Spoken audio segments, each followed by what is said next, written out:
The committee meets today pursuant to notice to consider H.R. 2193, the Asunción Valdivia Heat Illness and Fatality Prevention Act of 2021, and 8450 to reauthorize child nutrition programs and for other purposes. Chair announces that any request for recorded votes may be rolled pursuant to Clause 2, Rule 11 of the Rules of the House, and Committee Rule 14B. Pursuant to House Rule 11, Clause 1, the Chair may recess the committee at any point. Should the Chair need to step away for any reason, another majority member of the committee is hereby authorized to assume the gavel in the Chair's absence. This is a hybrid markup pursuant to House Resolution 8 and the regulations thereto. All microphones, both in the committee room and on the remote platform, will be kept muted to avoid unnecessary background noise. Members are responsible for unmuting themselves when they are recognized to speak or when they wish to seek recognition. When members wish to speak or seek recognition, they should unmute themselves and allow a pause of 2 seconds to ensure the microphone picks up their speech, and ask for members to please identify themselves before they speak. Members who are participating in person should not be logged on to the remote platform in order to avoid feedback, echoes, and distortion. Members participating remotely should be considered present in the proceedings when they are visible on camera, and they shall be considered not present when they're not visible on camera. The only exception to this is if they are experiencing technical difficulties, and inform the committee staff of such difficulty. However, members must be visible on camera to count toward a quorum and a vote, and there's no exception to that rule. For all members, there needs to be a verbal vote so that both the clerk and the official reporter stenographer can hear it. A thumbs up or thumbs down without a verbal vote would not suffice.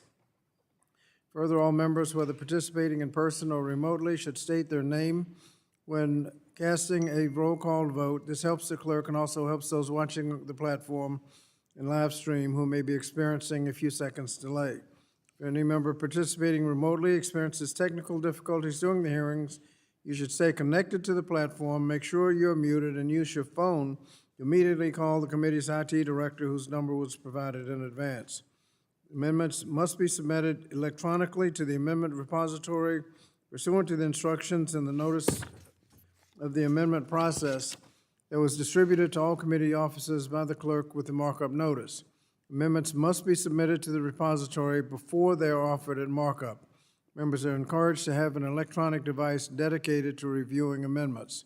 Paper copies will not be distributed. In order to ensure the committee's 5-minute rule is adhered to, staff will be keeping track of time using the committee's digital timer on the remote platform. For members participating in person, the timer will be broadcast in the committee room on the large television monitor at the back of the room across from the members as part of the platform gallery view, visible in its own thumbnail window. The committee room timer will not be in use. For members participating remotely, this will be visible in the gallery view in its own thumbnail window on the remote platform. Members are asked to wrap up promptly when their time has expired. Finally, while the recent guidance from the Office of Attending Physician has made mask wearing optional at this time, please know that we have in our midst both at the member and staff level individuals who are immunocompromised, who have immediate family members so compromised as well, who are not vaccinated, as well as those who are not vaccinated either due to medical reasons or because the vaccine is not yet available. So we strongly recommend the use of masks for the safety of those persons. And now recognize myself to make an opening statement. Today, the committee is marking up legislation to protect workers from heat-related illnesses and death to help address and prevent childhood hunger.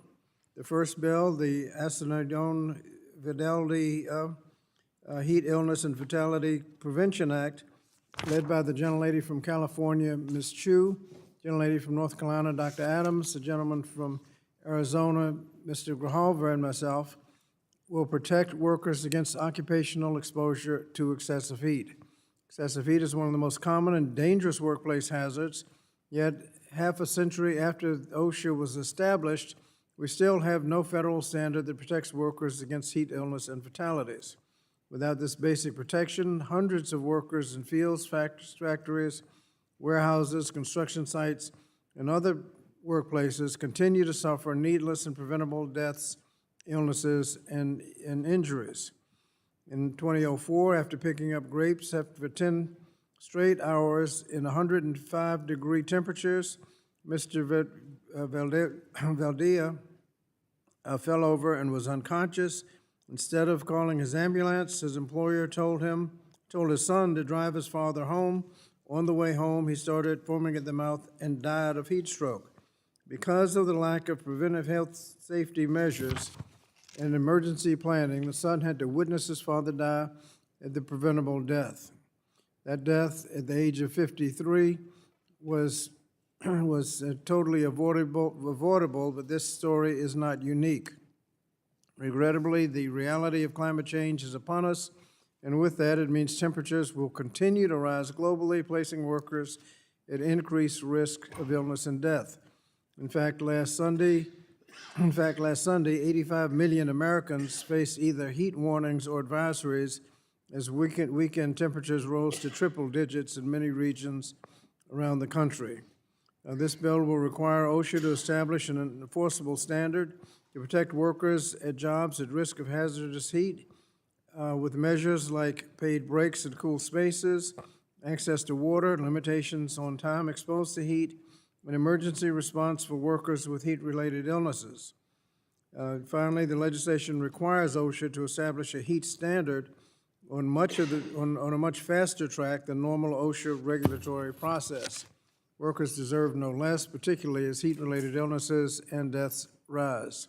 The second bill, Healthy Meals, Healthy Kids Act, led by myself and the gentlelady from Oregon, Ms. Bonamici, helps address and prevent child hunger. One of the key lessons reaffirmed by our response to COVID-19 is that when we invest in child nutrition programs, we help reduce hunger. In fact, from January 2021 through April 2021, food shortage rates among households with children fell by more than 40%, thanks to the investment in several COVID-19 relief packages.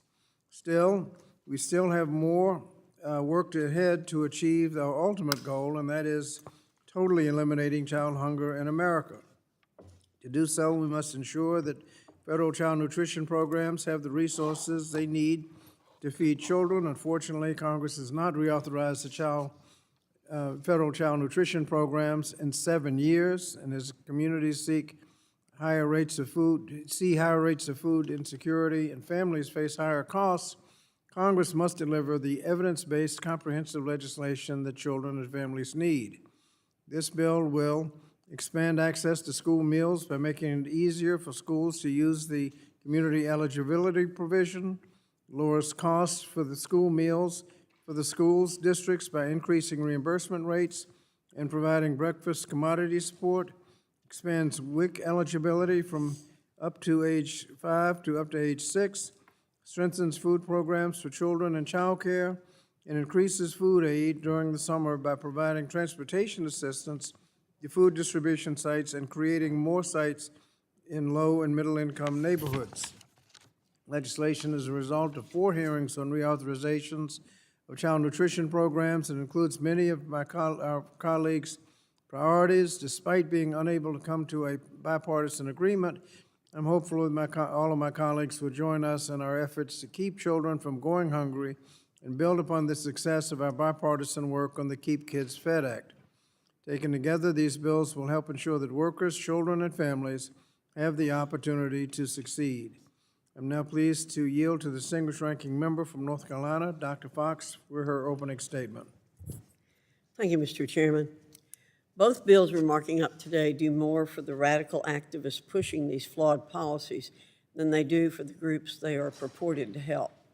For example, H.R. 2193 piles on yet another onerous and ineffective standard from Biden's Labor Department.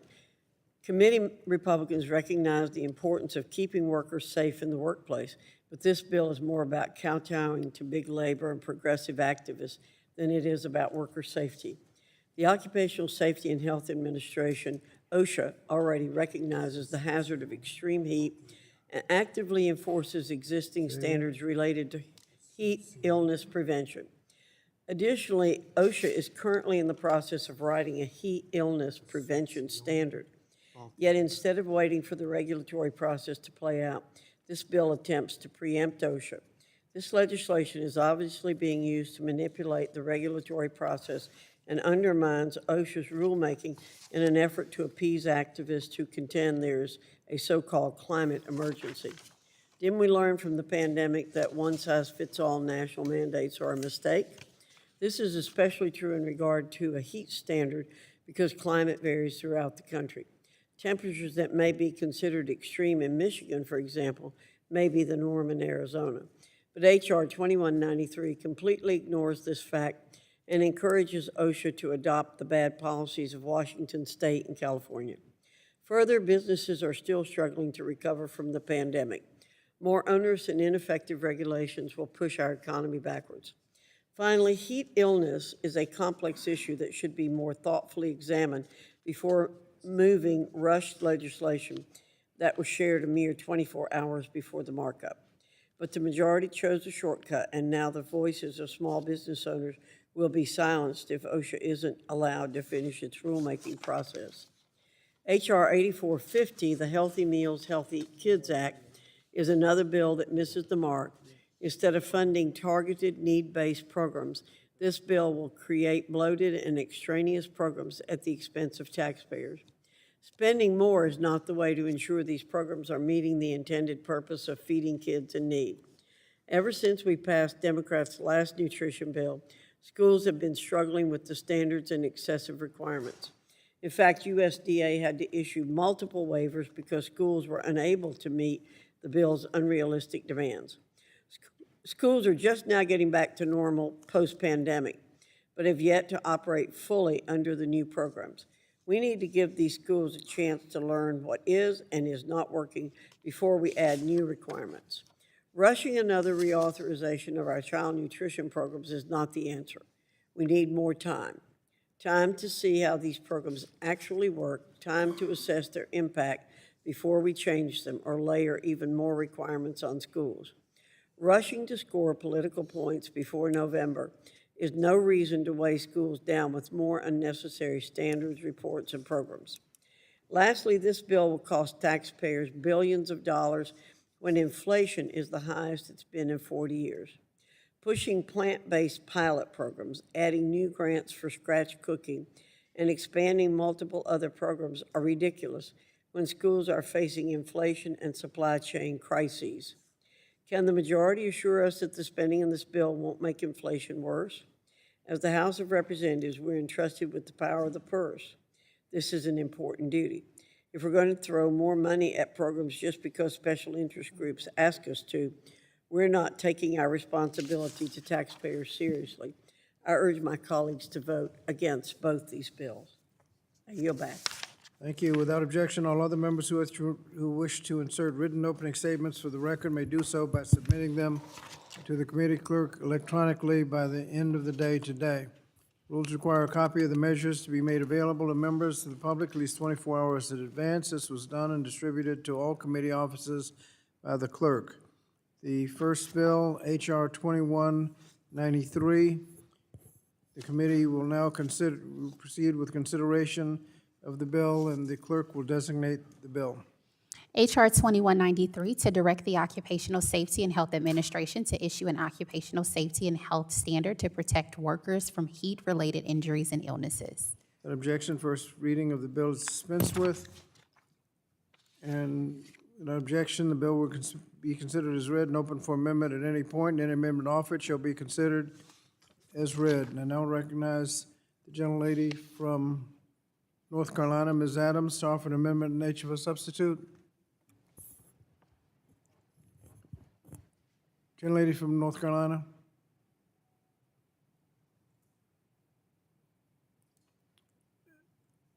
I think you're still muted. Okay. Thank you, Mr. Chairman. I want to,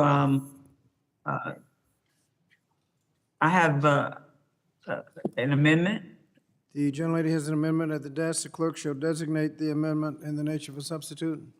Amendment in the nature of a substitute to H.R. 2193, offered by Ms. Adams of North Carolina. Identifier H2193_ANS. Thank you. Without objection, the amendment shall be considered original text and open for amendment at any point. The amendment in the nature of a substitute was distributed electronically in advance. I now recognize the gentlelady from North Carolina for 5 minutes to explain the amendment in the nature of a substitute. Gentlelady's Thank you, recognized Mr. for 5 Chair. minutes. Thank you, Mr. Chairman. The amendment in the nature of a substitute includes the following changes to HR 2193. The Asuncion, Valdivia Heat Illness and Fatality Prevention Act of 2021. I co-sponsored this with Representative Chu of California, and it changes the year in the short title to 2022. It clarifies that employers have an ongoing general duty to provide jobs free from dangerous heat stress. It requires the Secretary of Labor to develop a strong standard on heat stress, outlines the considerations the Secretary can weigh during rulemaking, and it sets policies for the content of standards. It also mandates an interim final rule within 1 year, and it spells out procedures with tight timelines for any updates to the standards in the future. It requires comments received and changes made during rulemaking review by the White House Office of Management and Budget to be transparently recorded and included in the rulemaking docket. It sets a statute of limitations of 4 years for heat-related regulatory violations and 180 days for heat-related whistleblower retaliation claims, and it adds additional procedures for retaliation claims. And finally, Mr. Chair, it requires the Secretary to update the National Agricultural Workers Survey to include questions useful for tracking heat-related illness and injury and the effectiveness of this act. Humanity has known since ancient times that hard work in hot environments can be dangerous. And there are passages in the Bible about sunstroke. Hippocrates wrote about it in 400 BC.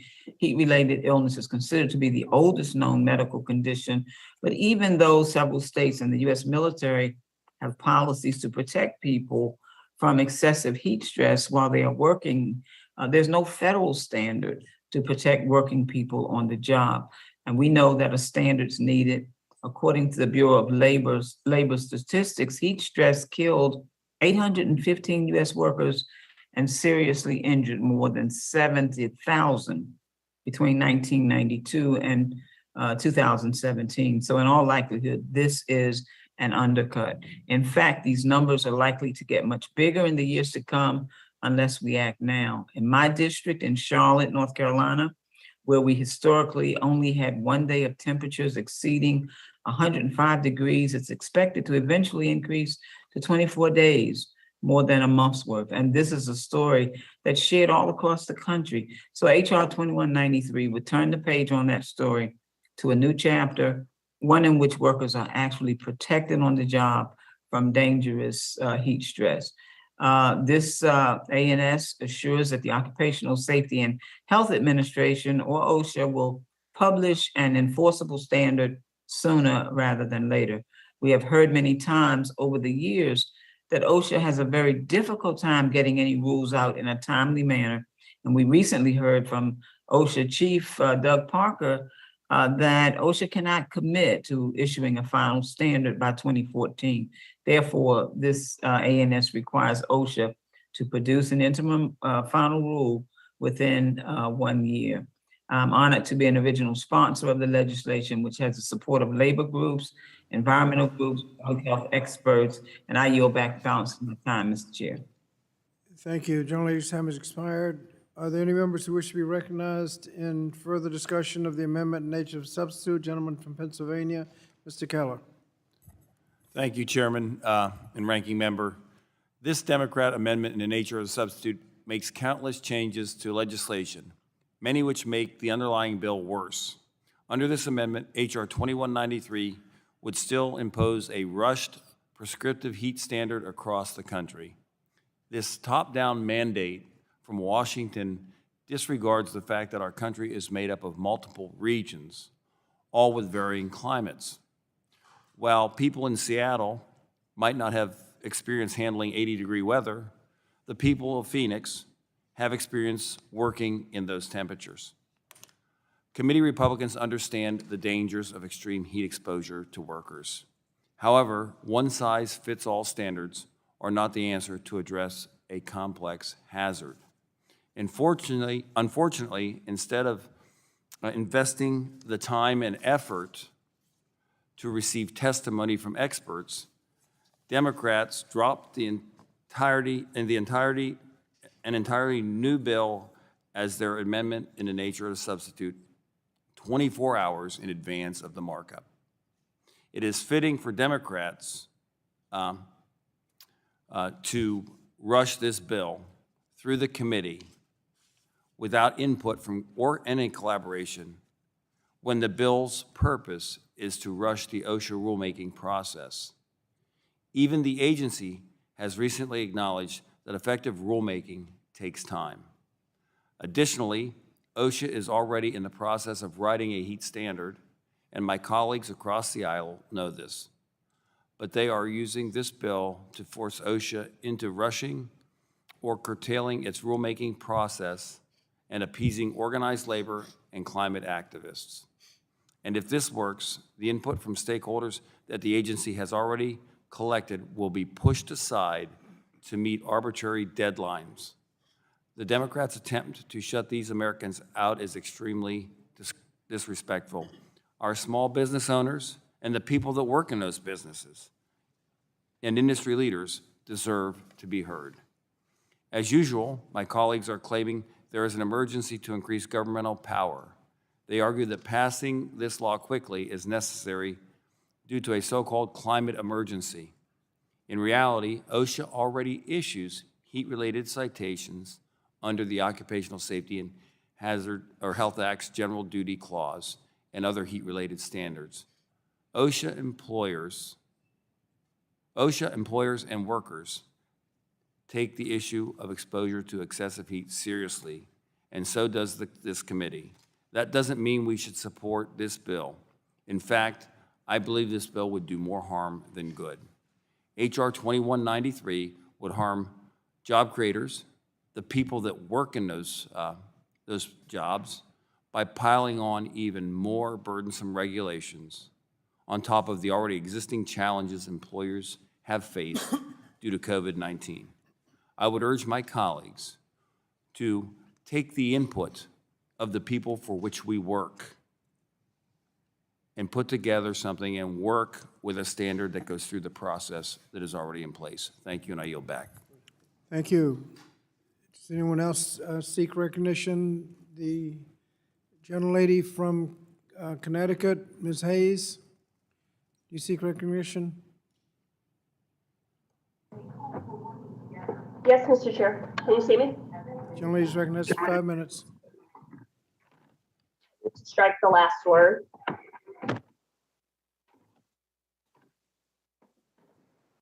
I'm in strong support of this legislation, which will help protect workers from extreme heat we are seeing each year. The devastating impacts of climate change are not just forecasts. We are seeing them every single day. In Connecticut, the annual average temperature has increased 5.3% since 1960. In 2020, we faced 30 days of temperatures above 90 degrees. My home state is currently experiencing a heat wave like many other regions in the country, with temperatures in the upper 90s and the heat index threatening triple-digit temperatures. Last week, my governor activated the extreme hot weather protocol to help underserved and vulnerable populations access cooling centers.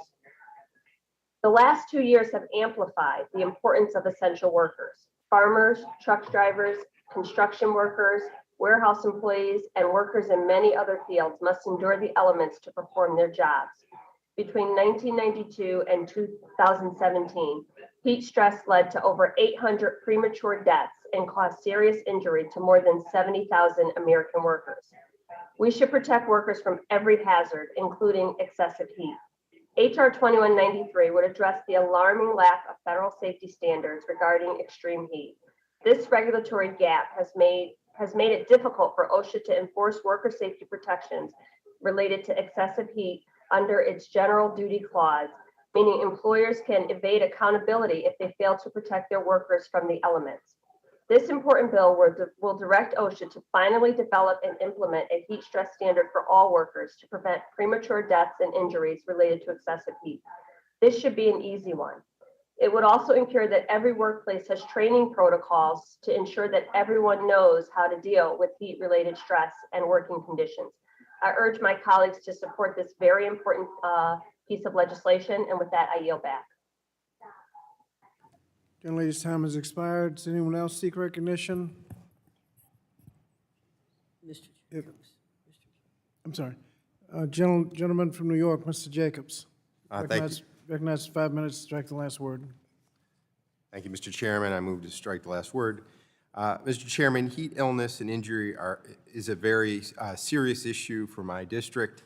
Most people don't think of heat when they think of the Buffalo, New York area and the Rochester area. However, because of our climate that happens to be quite cold for a good amount of the year, our residents often are more susceptible to heat injury because they are not as accustomed to the heat as residents in other areas of the country.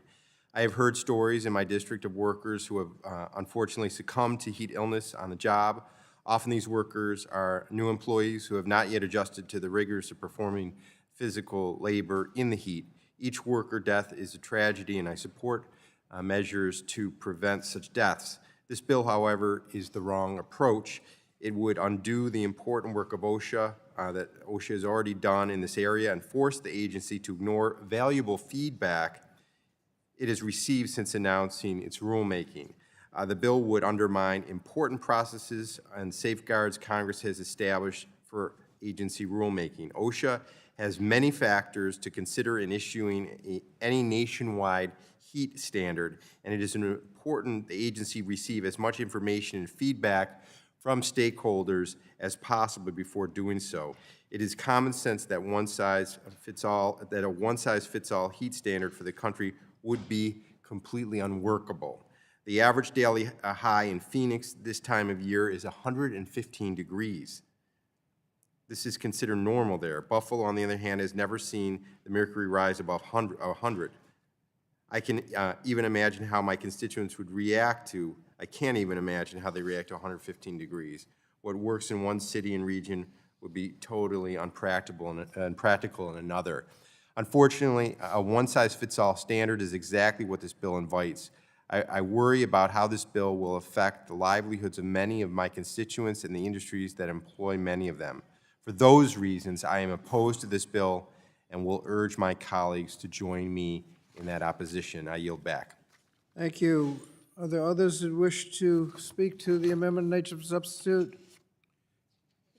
If not, we'll go to amendments. Does any member wish to offer an amendment? The gentleman from Pennsylvania, Mr. Keller. Mr. Chairman, I do have an amendment at the desk. The clerk will report the amendment. Amendment to the amendment in the nature of a substitute to H.R. 2193, offered by Mr. Keller of Pennsylvania, identifier H2193_ANS_2. The gentlelady from Oregon reserves, Was that a point of order, Mr. Chief? the gentlelady from North Carolina reserves a point of order. And the gentleman from Pennsylvania is recognized for 5 minutes in support of his amendment. Thank you, Chairman. H.R. 2193 requires OSHA to issue a prescriptive, rushed, one-size-fits-all national heat standard. To make matters worse, the Democrat amendment in the nature of a substitute added a provision to limit judicial oversight and require that any challenges to the rules issued under the bill must be filed in the U.S. Court of Appeals for the D.C. Circuit.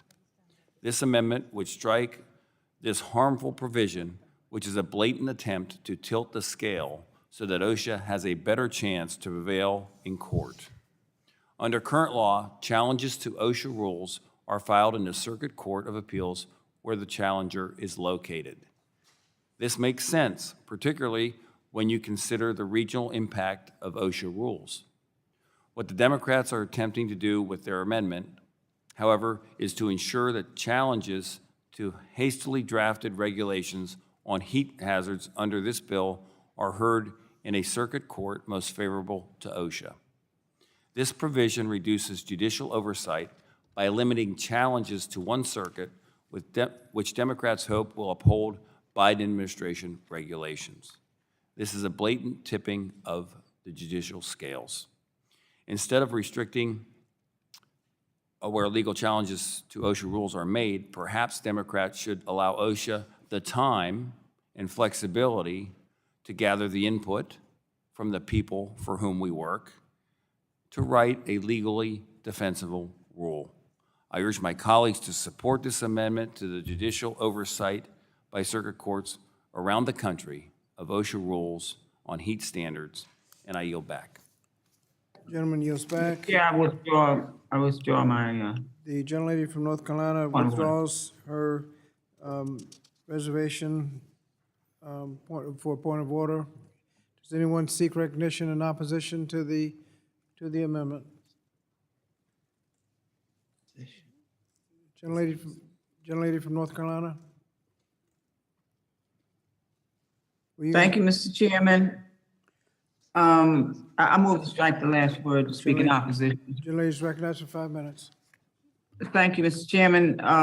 The amendment eliminates an important provision of the ANS, which would provide swifter legal certainty for employers, workers, and OSHA. Currently, ANS requires that petitions for review of the heat protection standard be filed in a single federal appellate court, the DC Circuit. Ensuring that objections to the standard are filed in a single court is a straightforward attempt to learn from OSHA's recent past.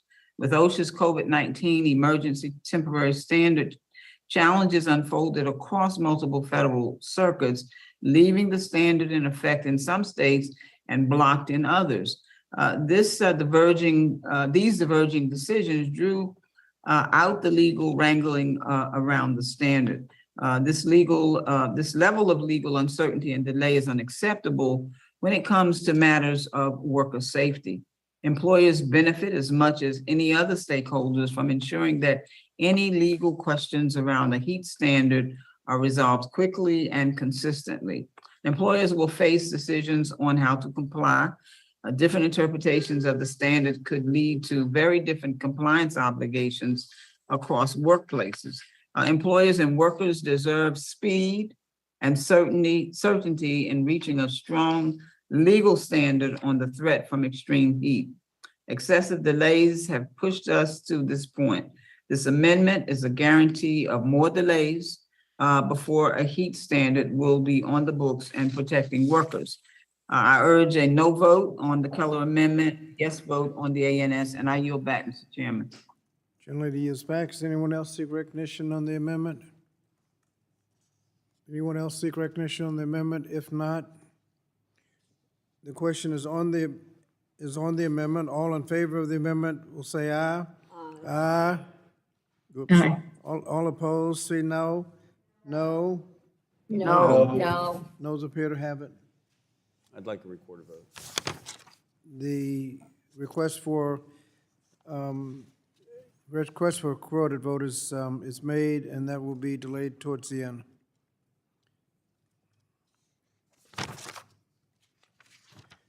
Are there other amendments?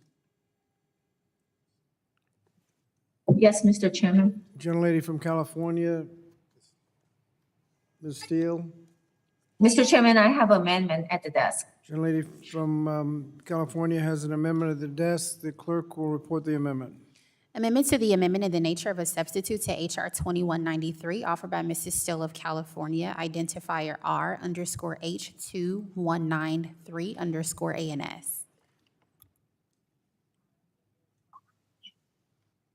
Reserve a point of order, Mr. Chairman. Gentlelady from North Carolina reserves a point of order, and the gentlelady from California is recognized for 5 minutes on behalf of our amendment.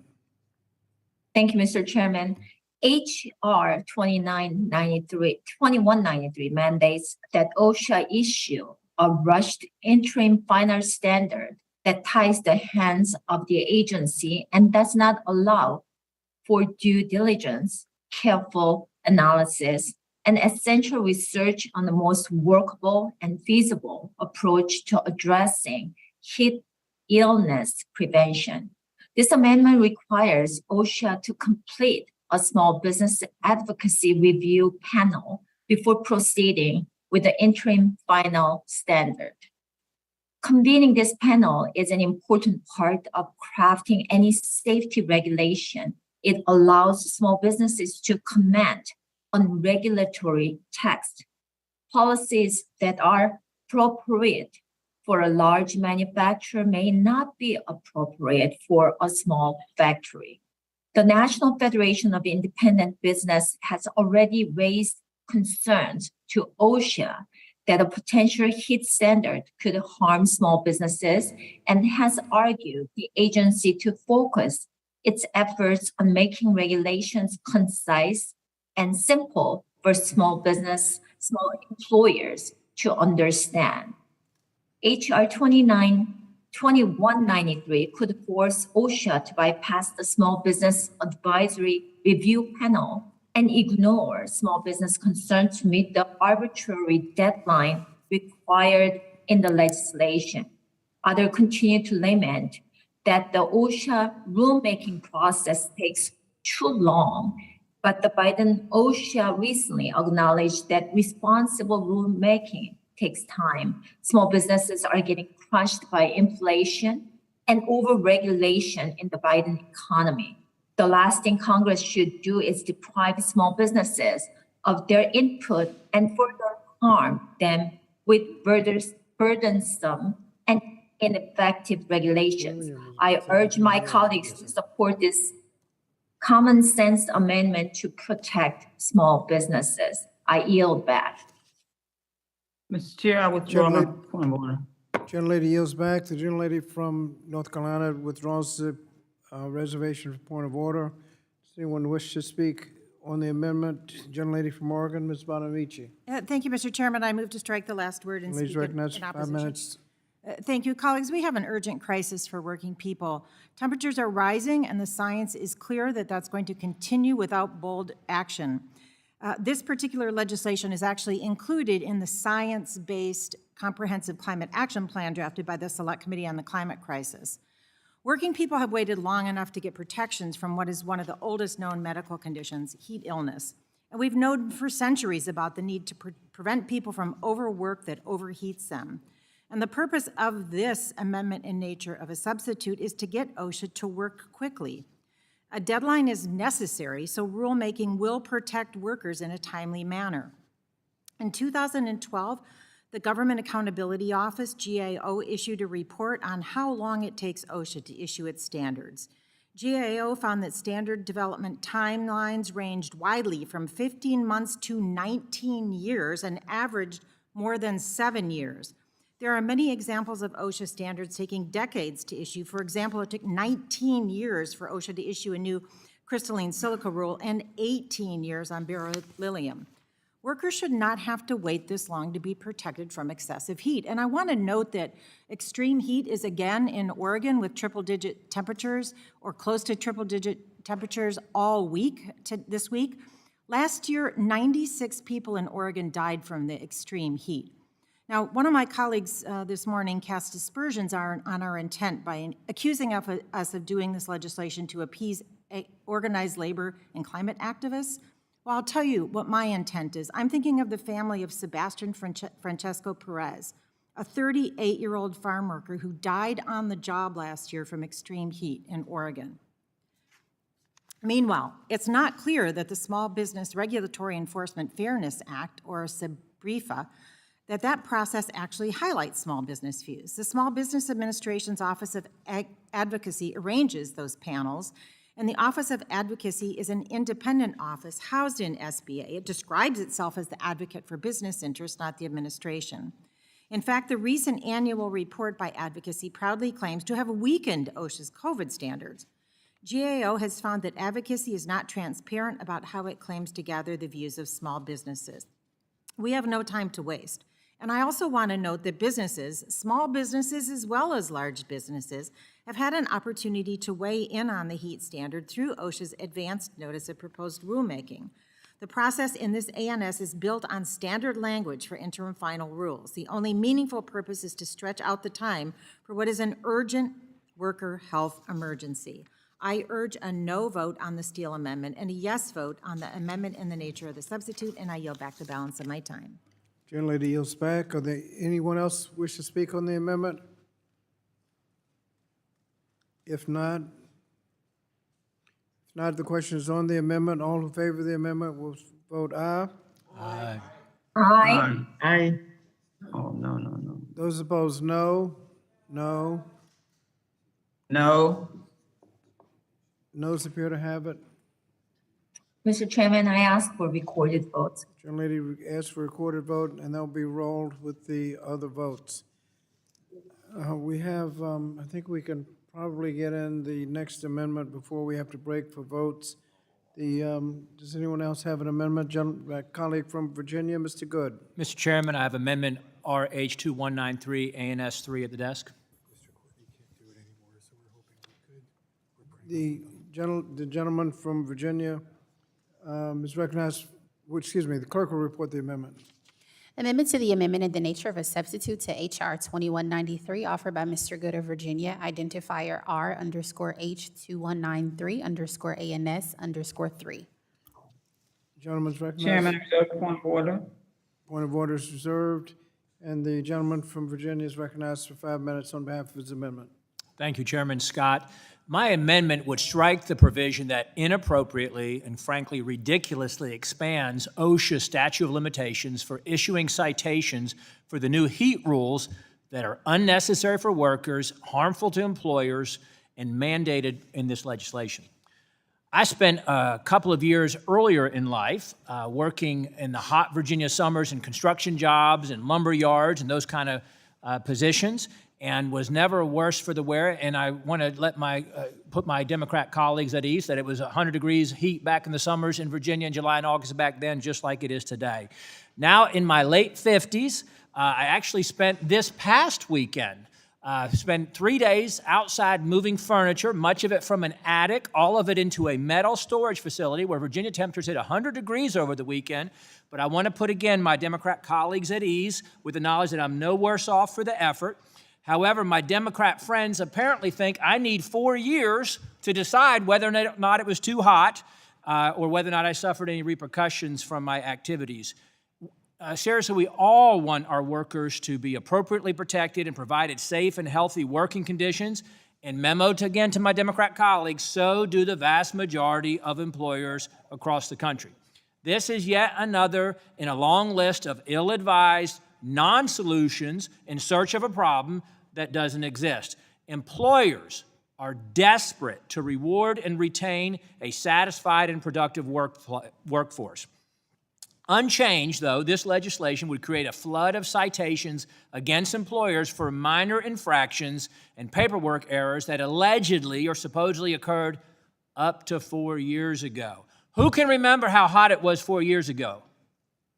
While in a nation of 330 million people, we can always identify outlying occurrences, but employers do take precautionary measures to permit their workers to stay hydrated, take the appropriate number of breaks because it's good for business, and they do actually care about their employees, much more than anybody in this room cares about their employees. And they don't need the heavy hand and oppressive hand of this federal government upon them. The goals of safety enforcement should be to prevent injuries and illnesses before they occur by ensuring that those rare bad actors are held accountable and violations are addressed as quickly as possible. But 4 years is incredibly too long to allow OSHA to crack down on past violations. Small businesses have suffered enough from the shutdowns and the COVID lockdowns and the hyper-regulation that's come out of this body, the inflation that they're suffering through, the rising costs they're suffering through, just to try to keep their businesses open, supply chain shortages, labor shortages, and more. And yet Democrats want to double down on these harmful policies, and they want to find more ways to punish employers, those who keep the American people working and employed. This provision, expanding the state of limitations, intends to punish employers for the infractions that occurred, allegedly, up to 4 years ago, rather than collaborating with them to adopt protective policies and prevent workplace hazards in the future. This is yet another in a long string of Washington knows best policies put forward by the Democrat majority. The last thing our nation's job creators and employers need right now is more regulations that hurt employers, raise costs, and don't do anything to make workplaces truly safer. So I urge my colleagues to adopt my amendment to keep OSHA's current statute of limitations. 6 months is plenty long enough. That's very generous. Let's keep it there at worst. And I yield back, Mr. Chairman. Thank you. Mr. Chairman, I withdraw my point of order. Point of order is withdrawn. I recognize myself in opposition to the amendment. Move to strike the last word and recognize myself for 5 minutes.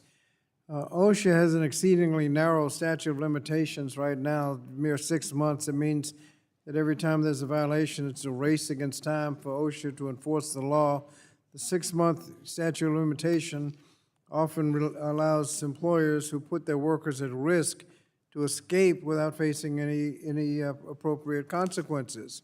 The last time they counted in 2019, the OSHA had only enough inspectors to inspect every workplace in its jurisdiction once every 162 years. Once every 162 years. And so giving OSHA sufficient time to identify and investigate violations of heat standard is vital to ensure that the hazards are found and corrected before another fatality or serious illness can get OSHA to a workplace. And that's what the amendment nature substitute does. It lengthens the statute of limitations for violations from 6 months to 4 years for heat-related regulatory violations. It's necessary and common sense to make sure that we can actually enforce this law. So I urge a no vote on the amendment and a yes vote on the amendment nature for substitute. Yield back the balance of my time. The others that seek recognition? If not, the question is on the amendment. All in favor of the amendment will vote aye. Aye. All opposed, vote no. No. No. No. The noes appear to have it. Mr. Chairman, I request recorded vote, please. The vote is requested. That'll be rolled with the rest. And we will now recess until we have 2 votes pending. If you come back immediately after the beginning of the second vote, we'll reconvene as soon as we can after the second vote.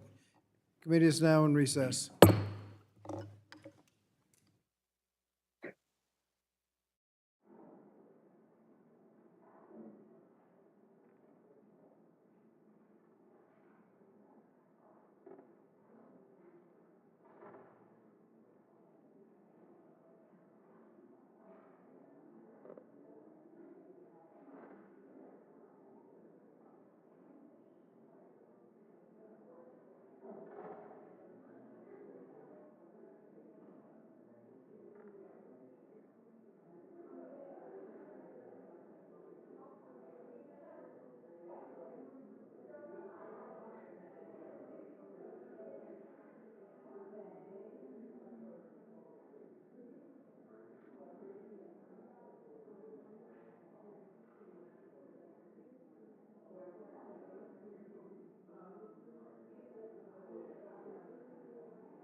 Committee will reconvene.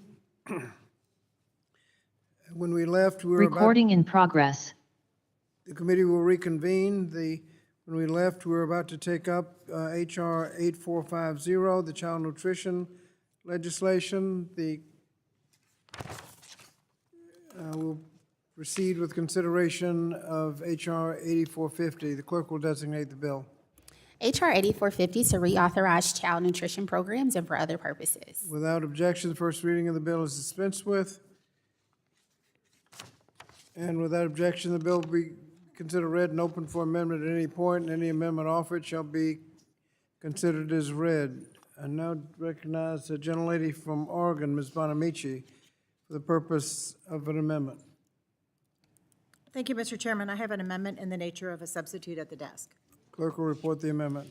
Amendment in the nature of a substitute to H.R. 8450, offered by Ms. Bonamici of Oregon.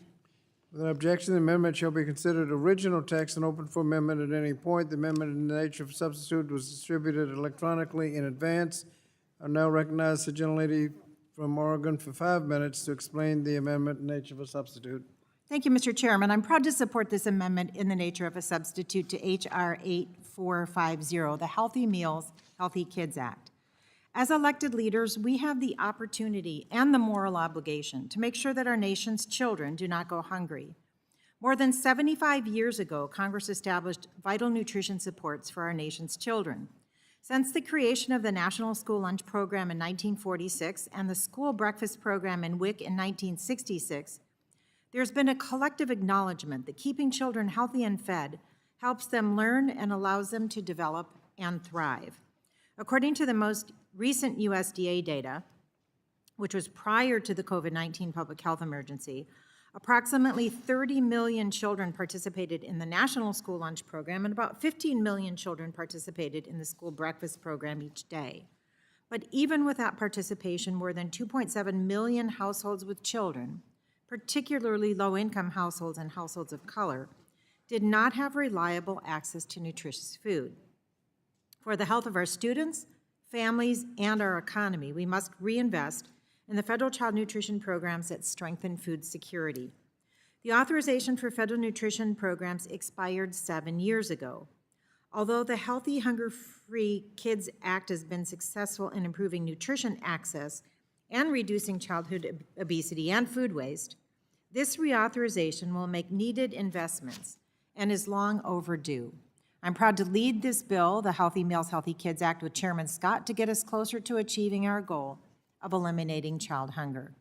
Chairman Scott and I have both spoken with students who directly benefit from our federal child nutrition programs.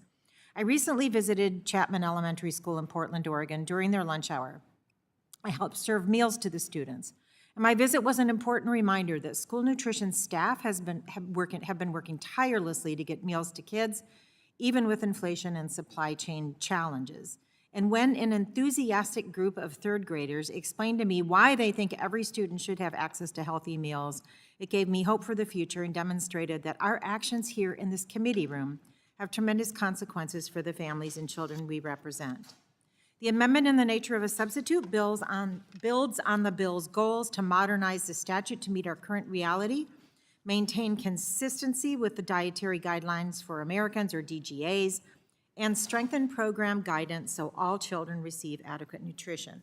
Changes in the ANS include adding a provision to explicitly prohibit interchange and transaction fees from being imposed on WIC vendors, increasing flexibility to use carryover funds in the WIC program as well as the WIC Farmers Market Nutrition Program, adding a National Academy study as part of the process to confirm that our nutrition standards are updated to align with the Dietary Guidelines for Americans, adding a requirement for the Secretary to annually post on the USDA's website a list of schools in compliance with nutrition standards, increasing the maximum farm-to-school grant to $500,000, a provision I have championed to better serve the demand for healthy foods, to engage students with their local economy, and to support local farmers.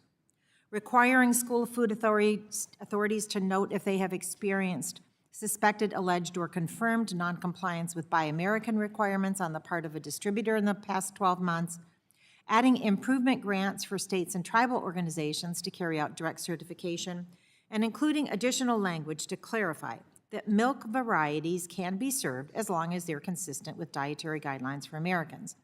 This ANS also makes a number of technical, conforming, and perfecting changes.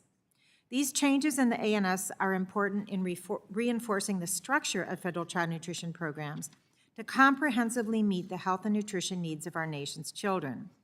Our work remains unfinished until every child, infant, and family has access to the basic nutrition they need for a strong start in life, which I note is a very good investment in our future.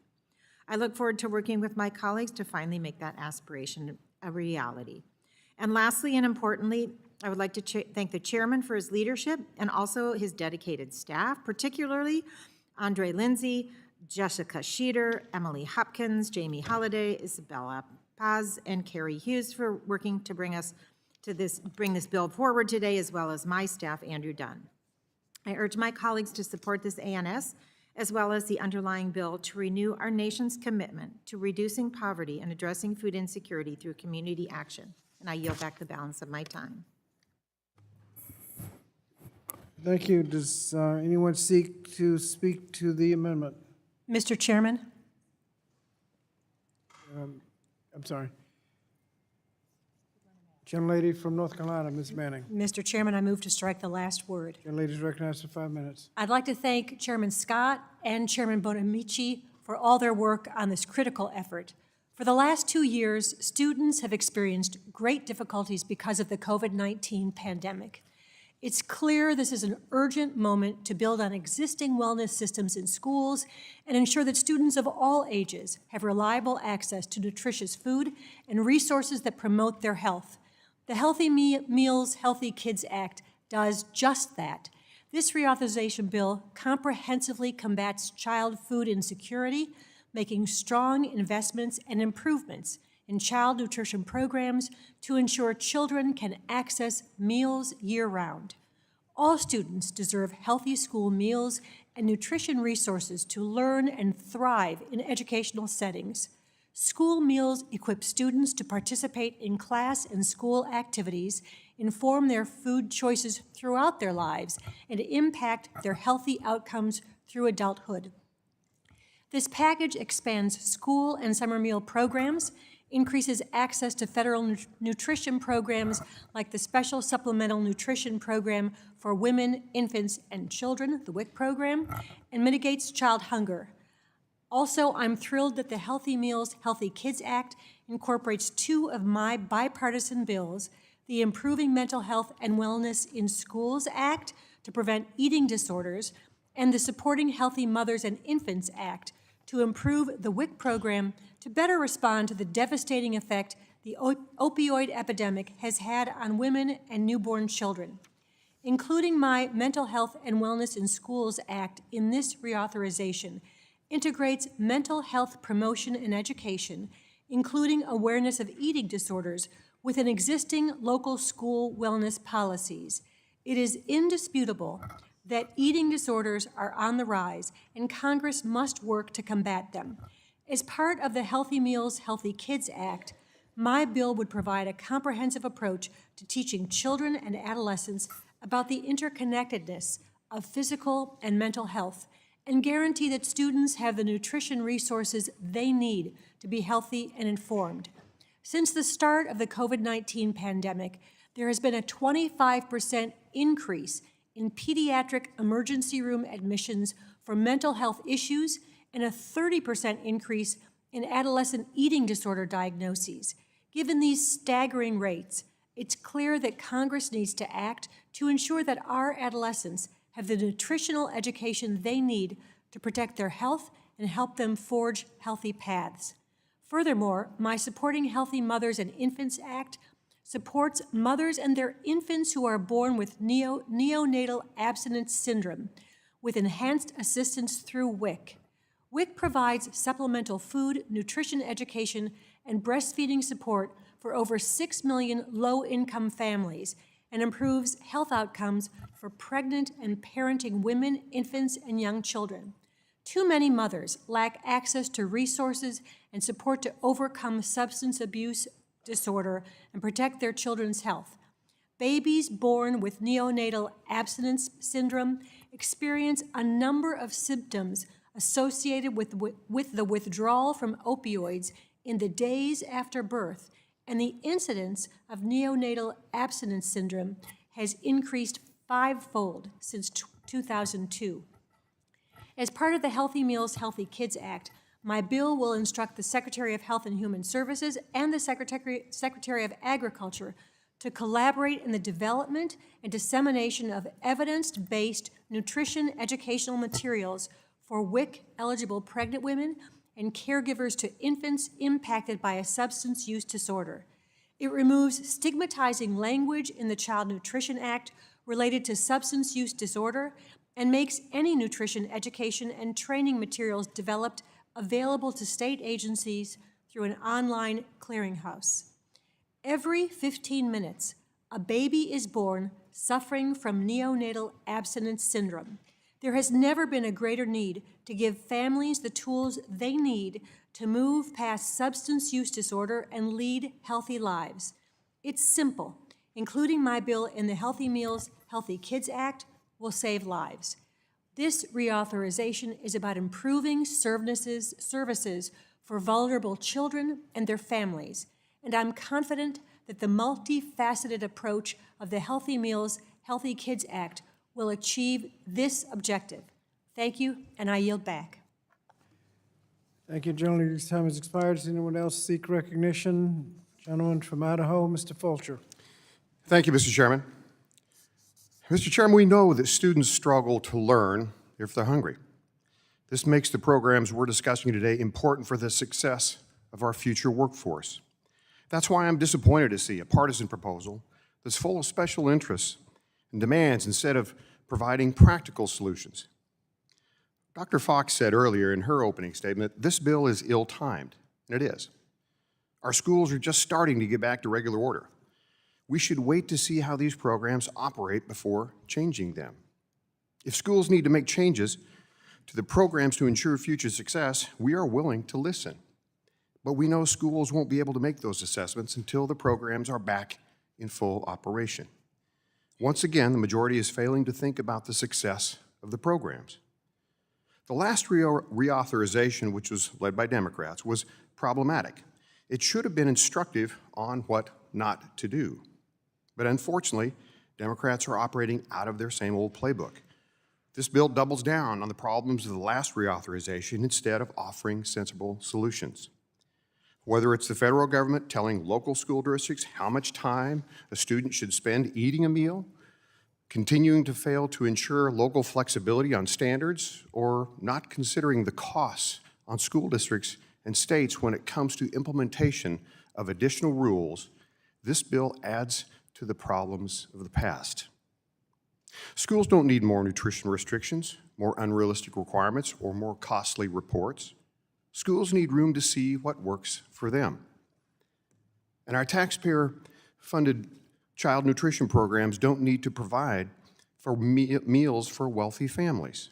We must remember that we're in the midst of the highest inflation rates in more than 4 decades, and we've already put American taxpayers $30 trillion in debt. Throwing more money around where it's not needed is harmful, and let's be realistic. The children of lawyers and lobbyists don't need free meals. Let's just focus on strengthening programs that reach those that are most in need. This bill's on the wrong track. An effective reauthorization would allow schools to serve food that is healthy and that kids will enjoy. It would give schools more flexibility while working with them on nutritional standards. Food waste is a real problem, and we will only get more of it if we try to shove food down kids' throats that we know they don't want. A good child nutrition bill would ensure that students have access to healthy foods like potatoes and milk, including flavored milk, foods that they enjoy that meet strong nutritional needs. Instead, this bill puts left-wing activist ideals ahead of healthy food students want to eat. I know it's possible for us to work across the aisle like we did during the infant formula crisis or when we helped schools deal with inflation and supply chain crises. The Democrat substitute amendment makes minimum changes that fails to address the overall flaws in this bill. It has no flexibility to allow local food professionals to serve food students will eat, and it adds requirements that will make the programs even more difficult to comply with. The best thing the majority could do for this program is to put this bill aside and wait until we know how our schools are grappling with inflation coming out of the pandemic. Since this won't likely happen, I urge my colleagues to reject this amendment and this bill. I yield back. Thank you. Thank you. Gentleman's time has expired. The next is the gentlelady from Georgia, Ms. Macbeth. Recognized you. 5 minutes to strike the last word. Thank you, Chairman Scott. And just thank you to both you and to your staff for your tireless work in support of working families in the United States and for hosting a markup about this critically important issue. Hunger and food security has always been a major problem in our country, but it really doesn't ever have to be this way. Regardless of what is said during this markup today, we do have the resources necessary to end the preventable tragedy that is child hunger in the United States. But what we do not seem to have is the political will or the courage necessary to commit ourselves to fixing this very real and solvable problem facing millions of Americans and their families, and most particularly coming through COVID. No one in the United States should be forced to choose between paying their rent or mortgage and putting healthy, nutritious food on the table for their families. No child, regardless of the zip code that they live in or the state that they're born into, should have to face the pain that comes with going hungry or the emotional trauma that comes with seeing your parents agonize over their failure to find food, over where the next meal is going to come from, or whether that meal will actually come at all. School, summer meal, and federal nutrition programs like the Special Supplemental Nutrition Program for Women, Infants, and Children, or commonly referred to as WIC, has always been a resource for struggling families and for their children. But they have also been it's also been a lifeline during the pandemic, and we've heard that from our constituents. I, in particular, have heard that from my constituents. The success of the investments that we've made in meal and nutrition programs as a part of the various COVID relief packages passed into law earlier this Congress have proven how desperately needed these programs are to American families and how important it is that we improve and expand upon them. From expanding WIC eligibility from age 5 to 6 to ensuring that school meal options are nutritious, and I will say that again as an operative word, nutritious, digestible for those who actually have food allergies, and affordable and accessible for our students. The Healthy Meals, Healthy Kids Act truly puts our working families and their children first. And I'm so proud that this package includes the Wic Healthy Beginnings Act, a bill that I introduced with fellow committee members from both sides of the aisle. Our bill would create an online public national database that would identify open bid solicitations and direct manufacturers to a relevant web page where they can actually collect more information and be able to submit their own bids. It would promote transparency, encourage competition, and ensure that new manufacturers invested in competing for infant formula contracts through WIC have the relevant information that they need that is necessary to prepare for a bid. I'm also excited to share that USDA has already recently announced that they're going to establish a dedicated web page for state bid solicitations for infant formula. They'll actually be doing that this fall. It is my hope that passage of this bill will make these common sense changes at the USDA department permanent and ensure that every family in America has access to the formula that they need and when they most crucially need it. Ending hunger in the United States, specifically child hunger, is something that every American should be willing to get behind. And I encourage my Republican and both my Democratic colleagues to support this bill. And with that, I yield back the balance of my time. Thank you. The gentlelady's time has expired.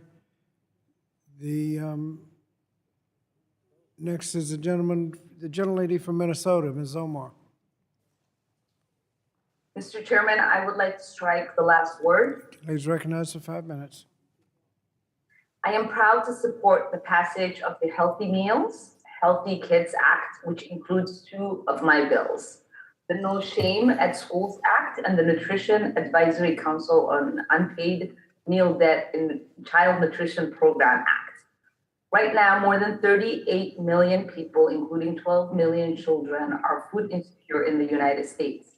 In my home state of Minnesota, dozens of hunger relief organizations are warning of the hungriest summer on record. And we can't ignore the impact of hungriest summer. The impact of the hungriest summer will be felt even more so in communities of color due to the racial injustices built into our system.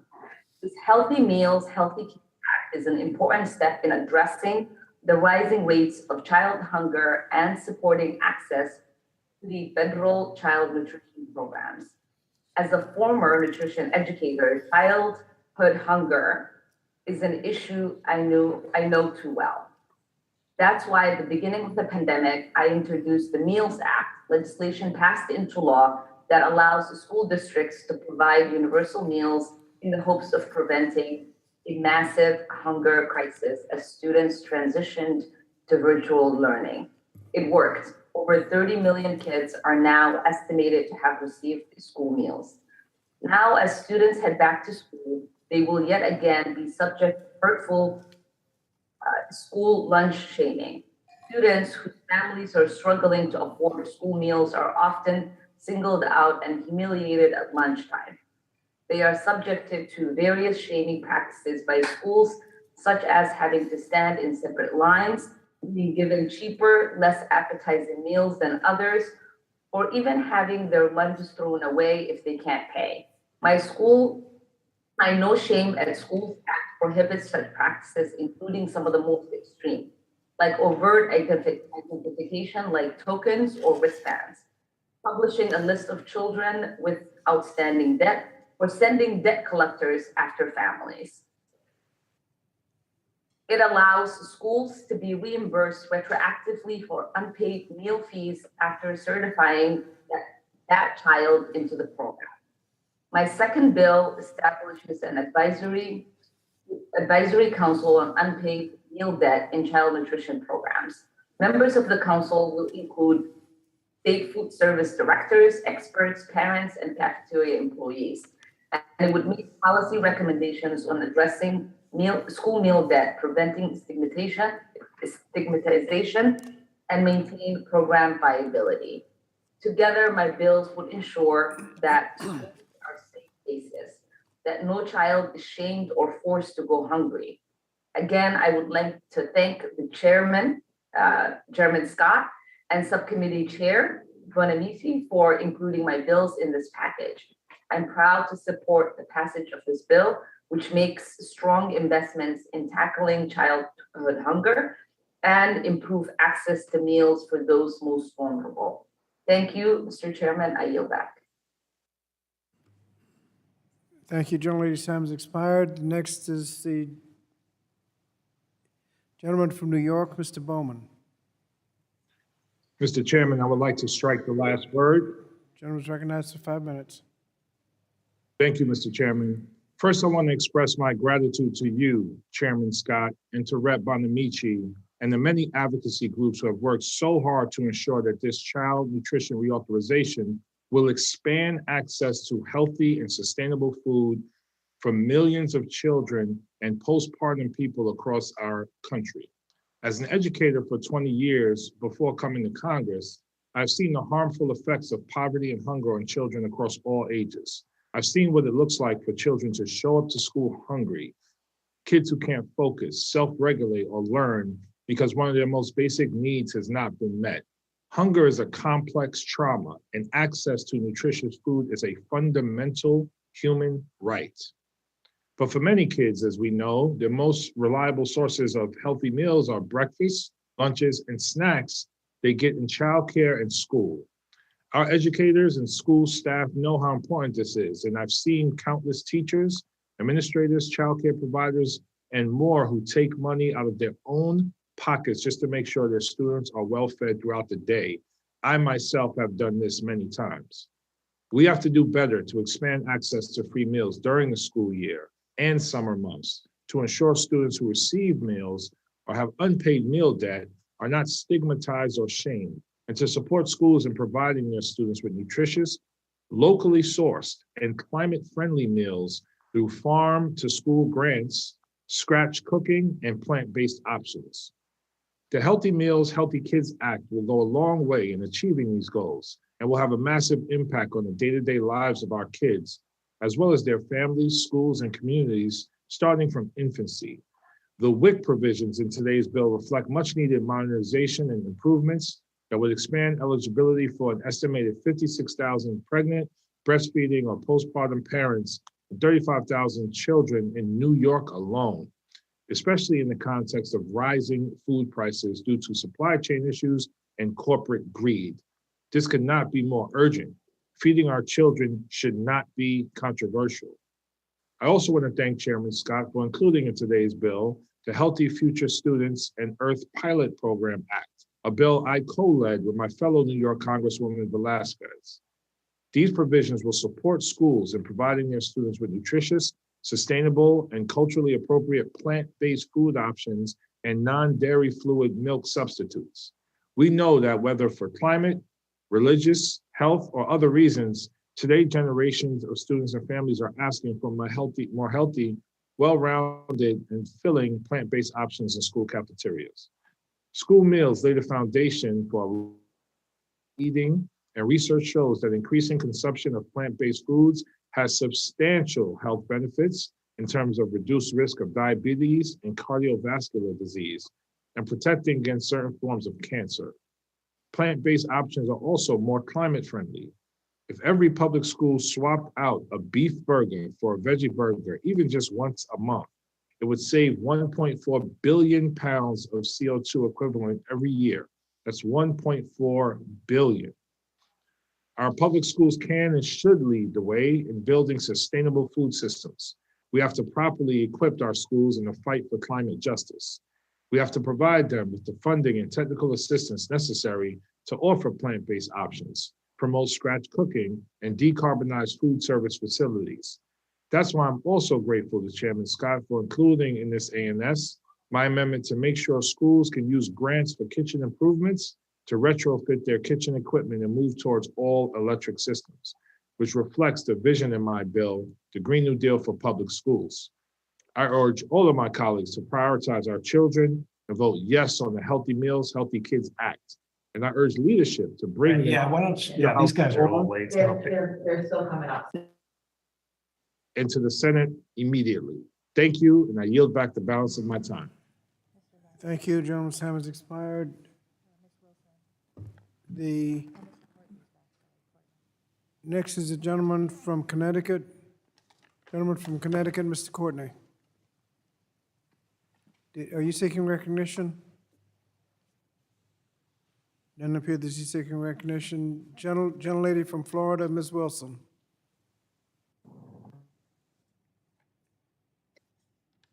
Just a minute. Sorry, Mr. Chairman, I didn't have my mute off there. Oh, okay, wait a minute. Gentleman from Connecticut, Mr. Courtney, are you seeking recognition? I am, I've moved to strike the last word. Gentleman's recognized for 5 minutes. Thank you, Mr. Chairman. I will be definitely shorter than 5 minutes. Again, I rise in strong support of the Healthy Meals, Healthy Kids Act, and just want to congratulate you and Susan Bonamici for your outstanding work. Again, we're overdue in terms of reauthorizing this bill. And again, I think you've really crafted a really good balanced product. I want to just take a moment to speak in strong support of language that's in the amendment in the nature of the substitute, which stipulates that the Secretary of Agriculture, in promulgating the final rule updating school meal standards, shall not prohibit any variety of milk that is consistent with the most recent dietary guidelines for Americans. This language is in section 901, the updating nutrition standards for meal patterns.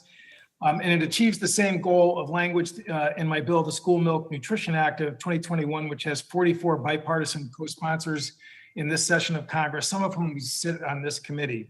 This provision of the bill would codify in statute the option of schools to offer low-fat flavored milk as part of the school meal programs, and continues the requirement, however, that any type of milk offered has to be consistent with the dietary guidelines for Americans, which in those dietary guidelines really should be the North Star for this bill in terms of standards for again, what's being offered to children. The 2020 Dietary Guidelines Advisory Committee report found that 2/3 of children aged 9 through 13 who participate in school meal programs are not meeting the recommended intake of dairy. Milk provides children with calcium, potassium, and vitamin D. Unfortunately, rulemaking 10 years ago in 2012 changed school meal requirements that only flavored skim milk and unflavored 1% milk would be permitted in school meals. Although I was supportive of many other aspects of the 2012 rule, which increased whole grains and decreased sodium in school meals, I have been concerned that this change actually triggered a decrease in milk consumption with, again, all of the deficiencies in calcium, potassium, and vitamin D that has been identified as beneficiary from dairy. For more than 5 years, I've introduced legislation to end these regulations. And again, I think the language, which is again tied to this dietary guidelines, I think is a really good sweet spot in terms of trying to advance the goals of our bipartisan legislation. Again, I want to thank the committee staff for all their hard work on this bill, including this bipartisan language to allow for any milk that's consistent with the dietary guidelines. And with that, I yield back the balance of my time. Thank you, gentleman yields back. And now the gentlelady from Florida, Ms. Wilson.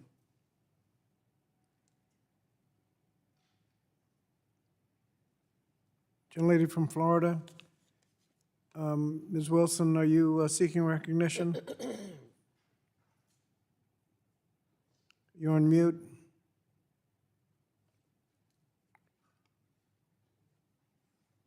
Gentlelady from Florida? Okay, I'm trying to, okay. I moved to strike the last word. Gentlelady's recognized for 5 minutes. Thank you, Mr. Chairman. Chairman Scott,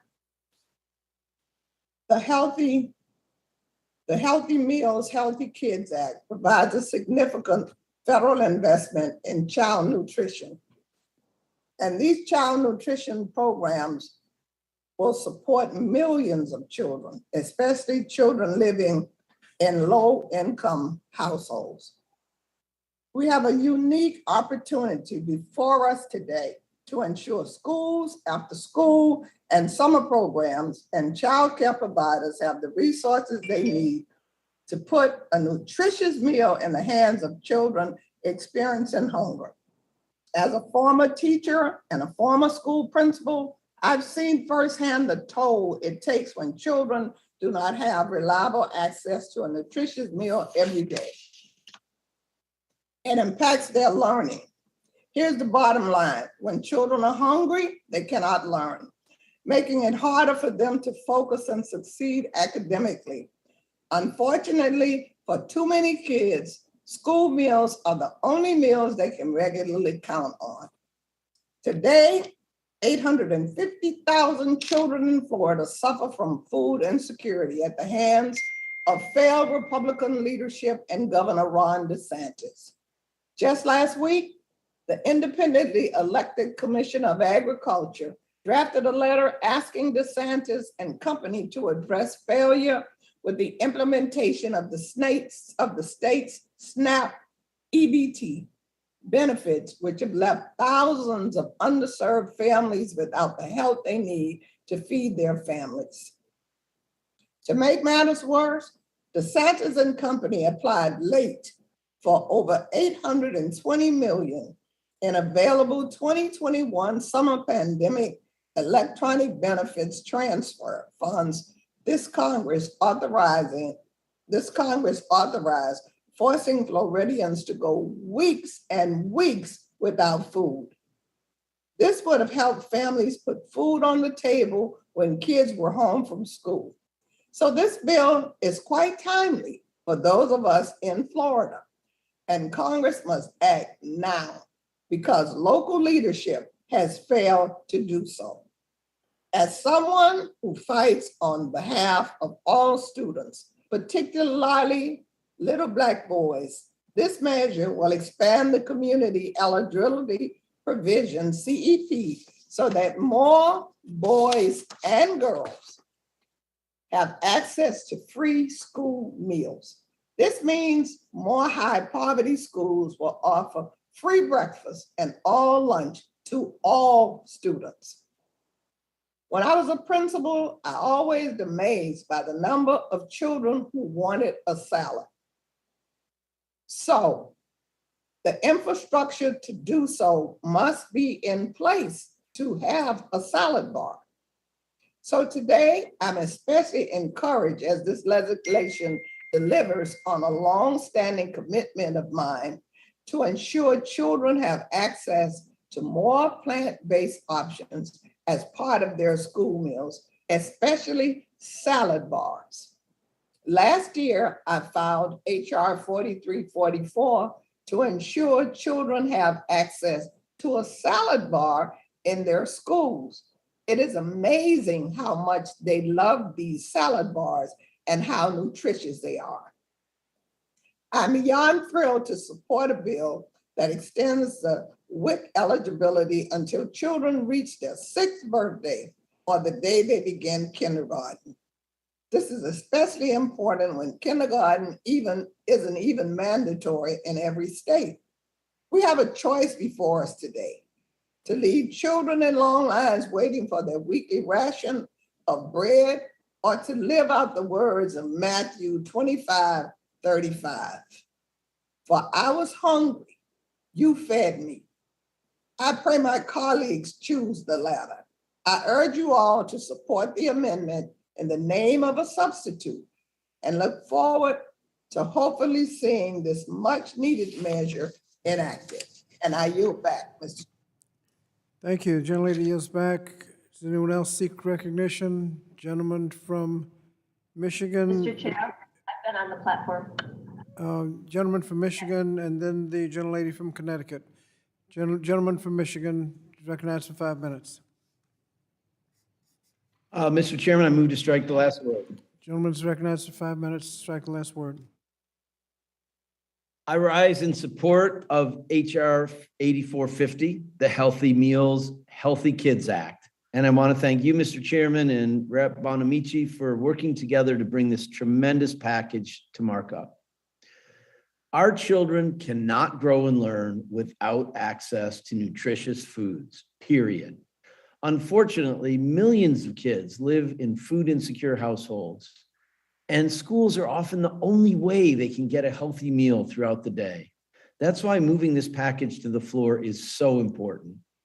It significantly increases investments in child nutrition programs, expands the eligibility pool for the special supplemental nutrition program for women, infants, and children, or WIC, and builds in healthier options for school meals like plant-based school meals, which are better for both the climate and for our children.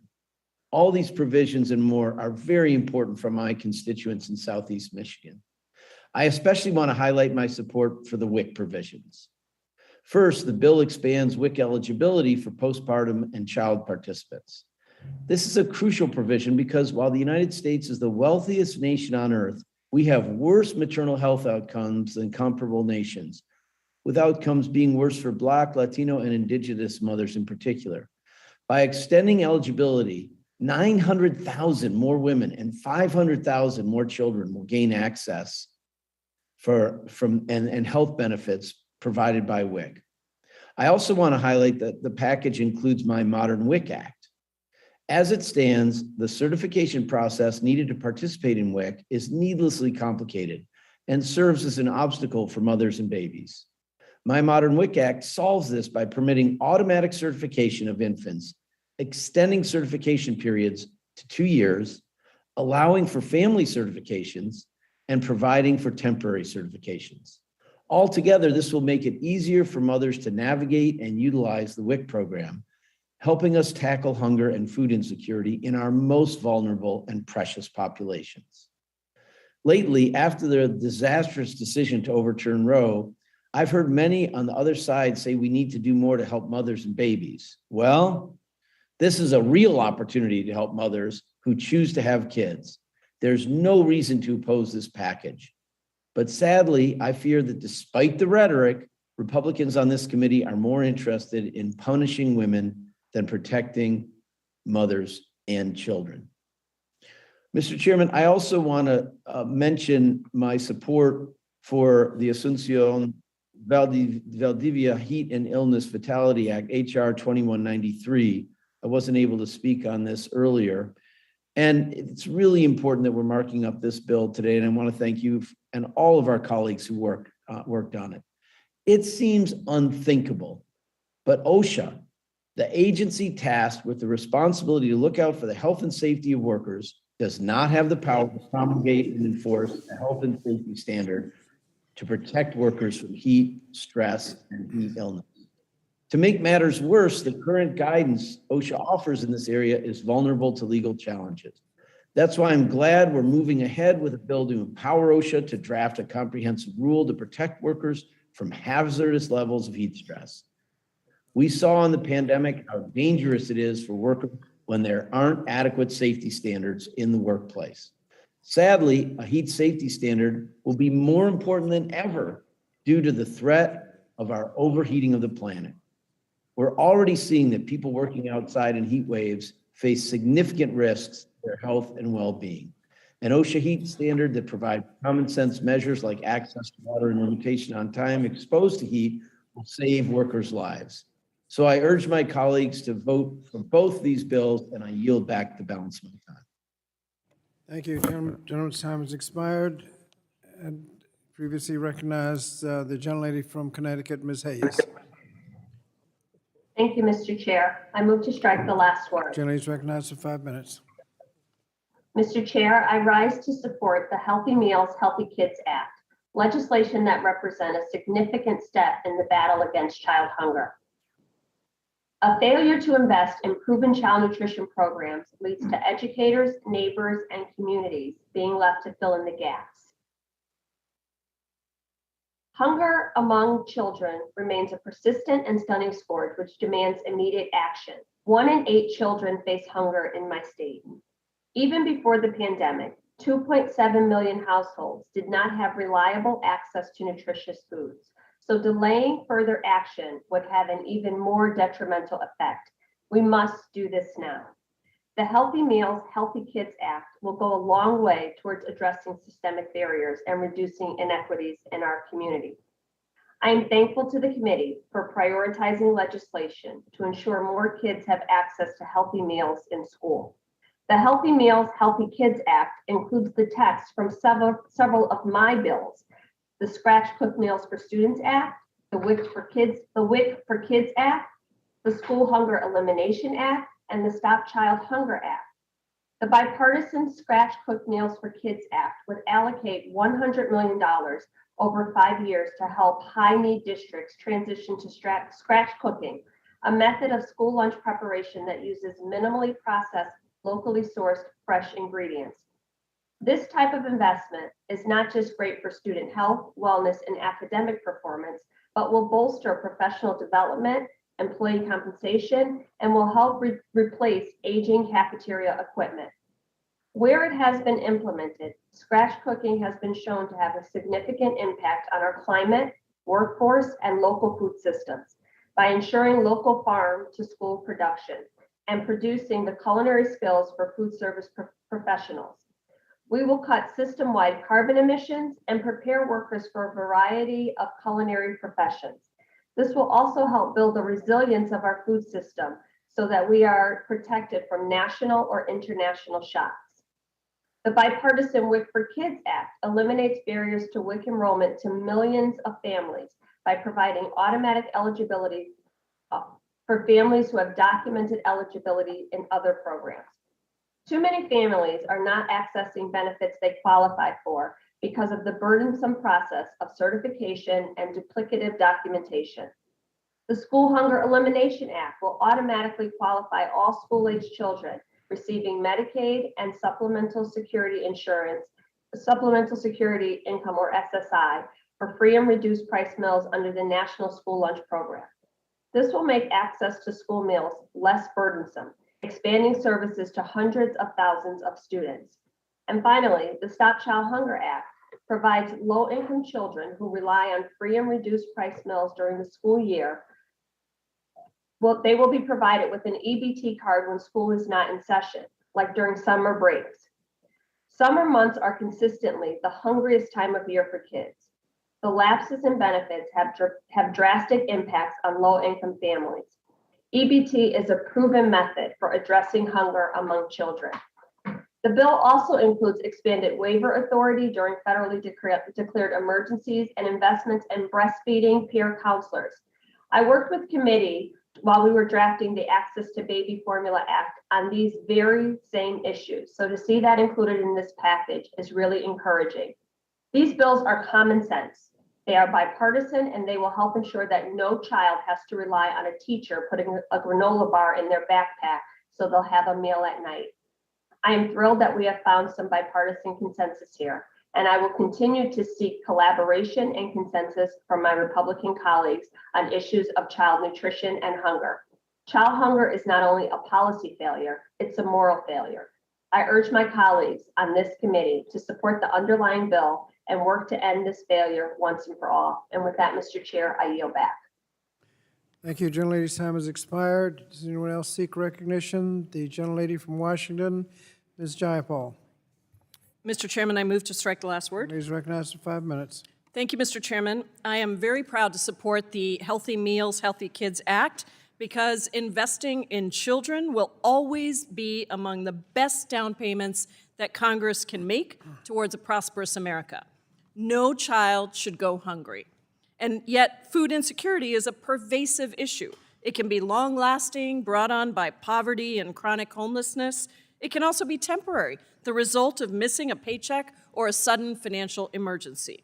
Whatever the cause, kids simply should not go to sleep hungry in the wealthiest nation in the world, and this bill is a crucial step to prevent that from happening. Moreover, families are still experiencing COVID-related instabilities in our food supply chain. Almost half of food insecure Washingtonians reported having less access to fruits and vegetables because of these disruptions.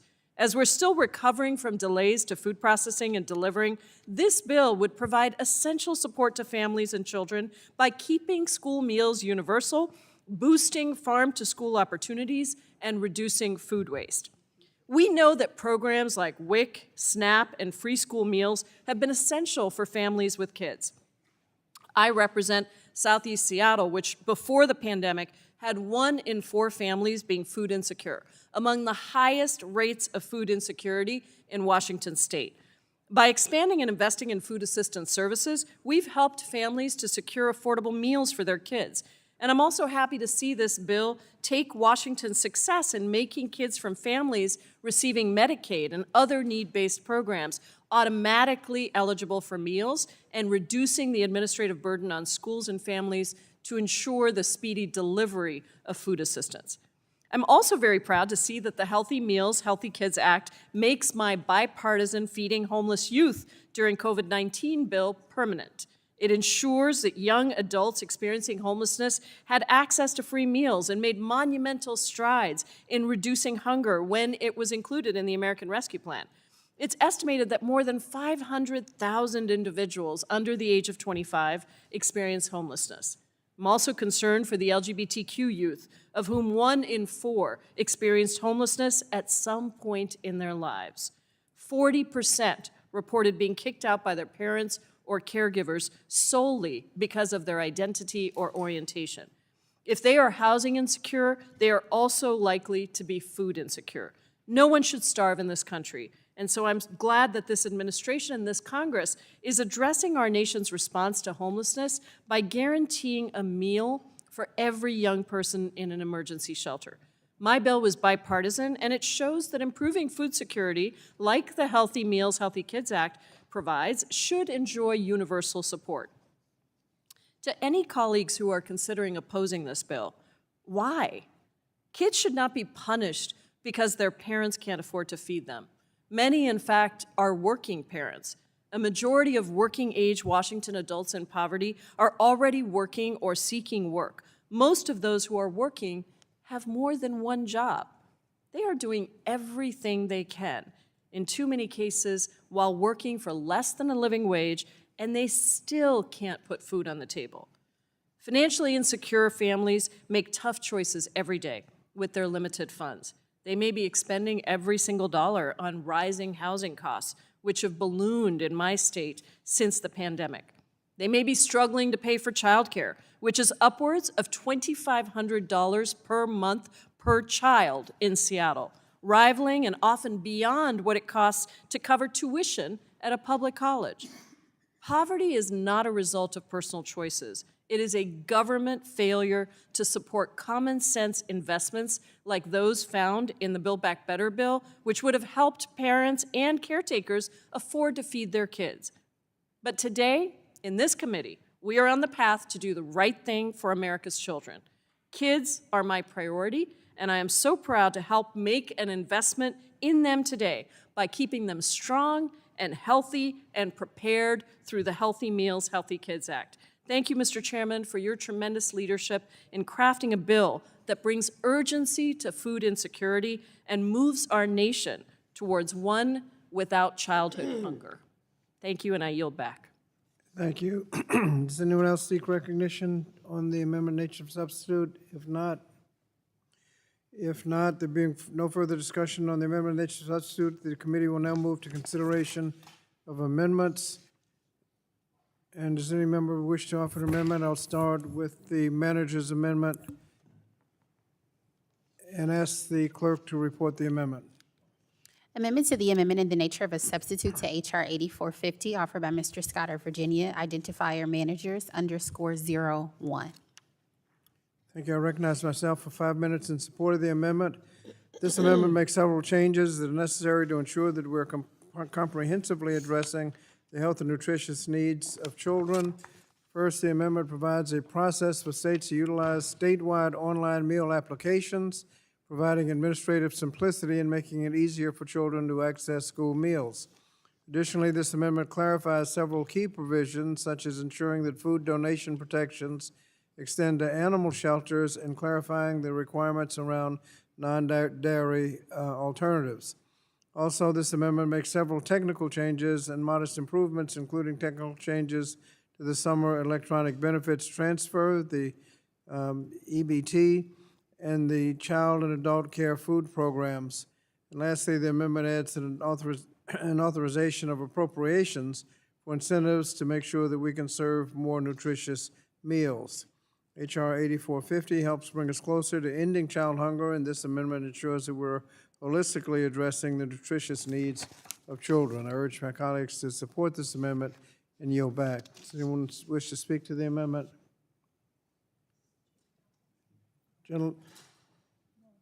If not, questions on the amendment? All in favor of the amendment will say aye. Aye. All opposed? Aye. All opposed, no. Ayes appear to have it. Ayes have it, and the amendment is adopted. Are there other amendments? Yes, Mr. Chairman, I have Amendment McLean, RAMD _9 at the desk. Yes, gentlelady has two amendments. Number 9, gentlelady from Michigan's amendment.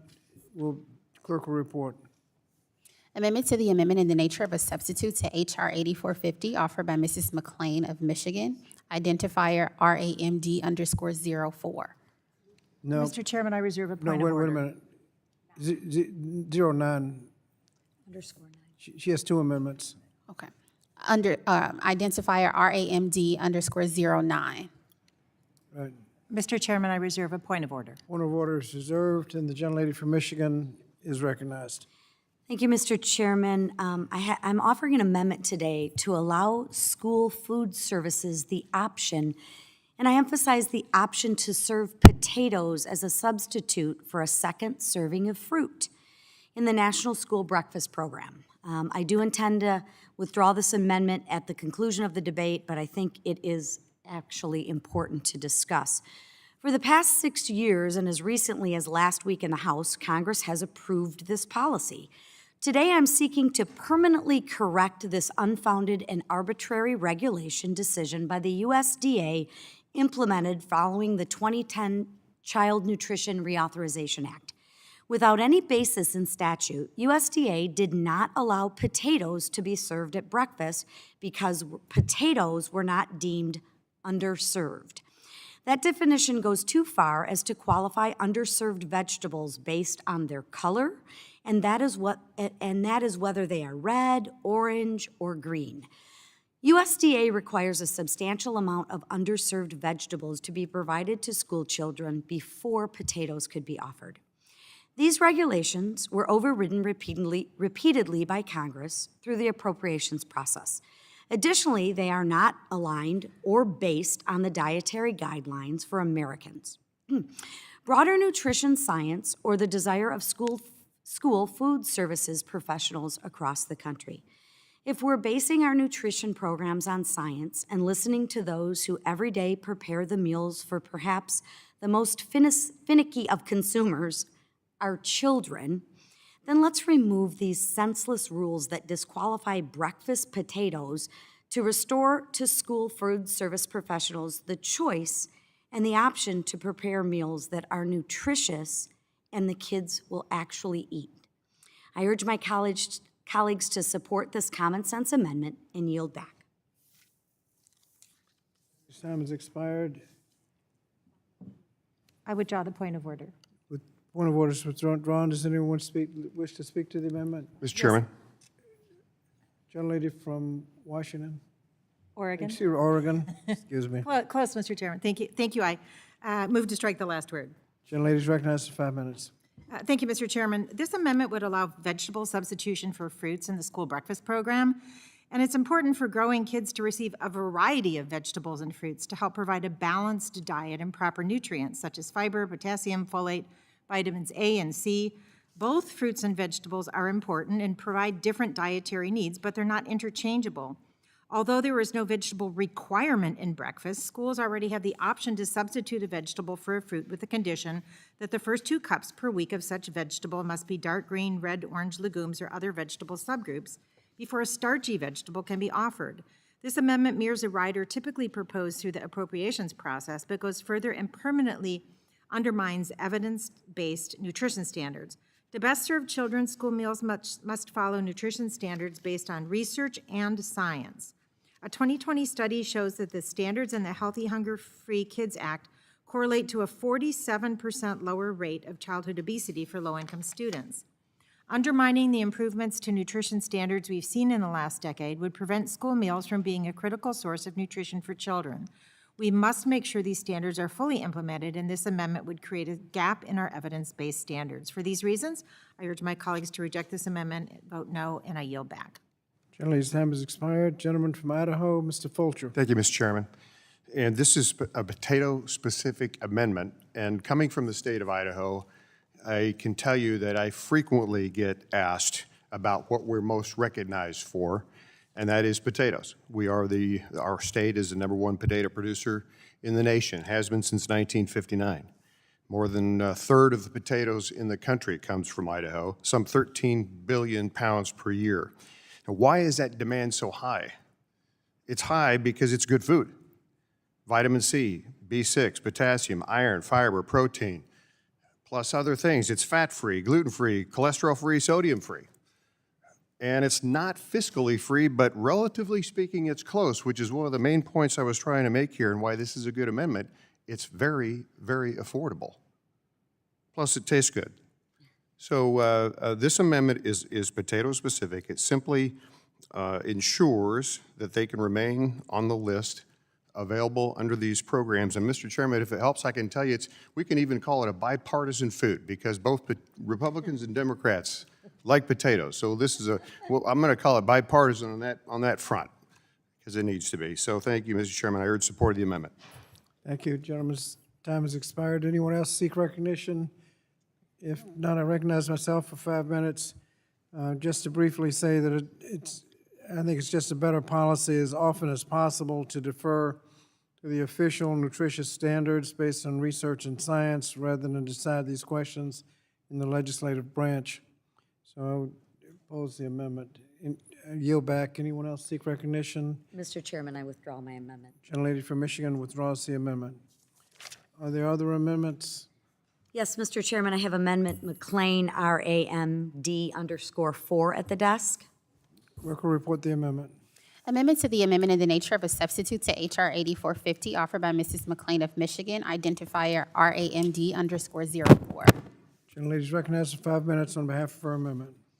Thank you, Mr. Chairman. The last thing I want is for any child to go hungry. Of course, I care about every child getting fed 3 meals a day. But enough is enough. Since early 2021, the American people have seen nothing but a worsening economy punctuated by inflation reaching over 9% last month. Any sane economist will tell you that when you have economic factors like these, you need to stop spending. Responsible citizens would assess the budget situation and actually adjust their spending. It is clear my colleagues on the other side of the aisle have not learned that lesson. This bill is chock full of new spending. I know certain groups love it, but that does not make it responsible. We have a duty to taxpayers to be good stewards of their money, and this bill is a dereliction of that important responsibility. This bill is so rushed that we don't even have a CBO score to help us better understand the amount of spending taking place. But if we look back to the policies that align with the Democrats' failed reconciliation bill, we know where we are far beyond the cost. We are far beyond that in cost for these programs. My amendment actually helps stop the madness. It says program changes can't be enacted unless one of 2 things happen. 1, an independent economist verifies that the changes will not increase inflation, or if we actually tighten our belt and curb our spending, if inflation drops to less than 2%, or I would say 2% or less. Before I conclude, I want to make sure the record is clear. The amendment does not stop a single proposal from moving forward if it is found not to cause greater harm. If the proposal doesn't impact inflation, it can go forward immediately. If inflation drops to 2%, it can go forward immediately. Your policy changes can move forward. This amendment simply ensures that we are upholding our responsibility to the American taxpayers. If you believe these policies will not contribute to inflation, then you should have no trouble supporting this amendment. I urge my colleagues to support this responsible amendment. And Mr. Chairman, I yield back. Thank you, gentlelady. Yields back. And I recognize myself in opposition to the amendment. The first thing we have to recognize is that we are suffering through global inflation. This is a global problem. In Great Britain, they expect 11% inflation in October. Eurozone and everywhere else, they're having inflation, and children should not have to wait for nutritious meals until global inflation ends. The last child nutrition reauthorization occurred in 2010, 12 years ago, and lasted for 5 years.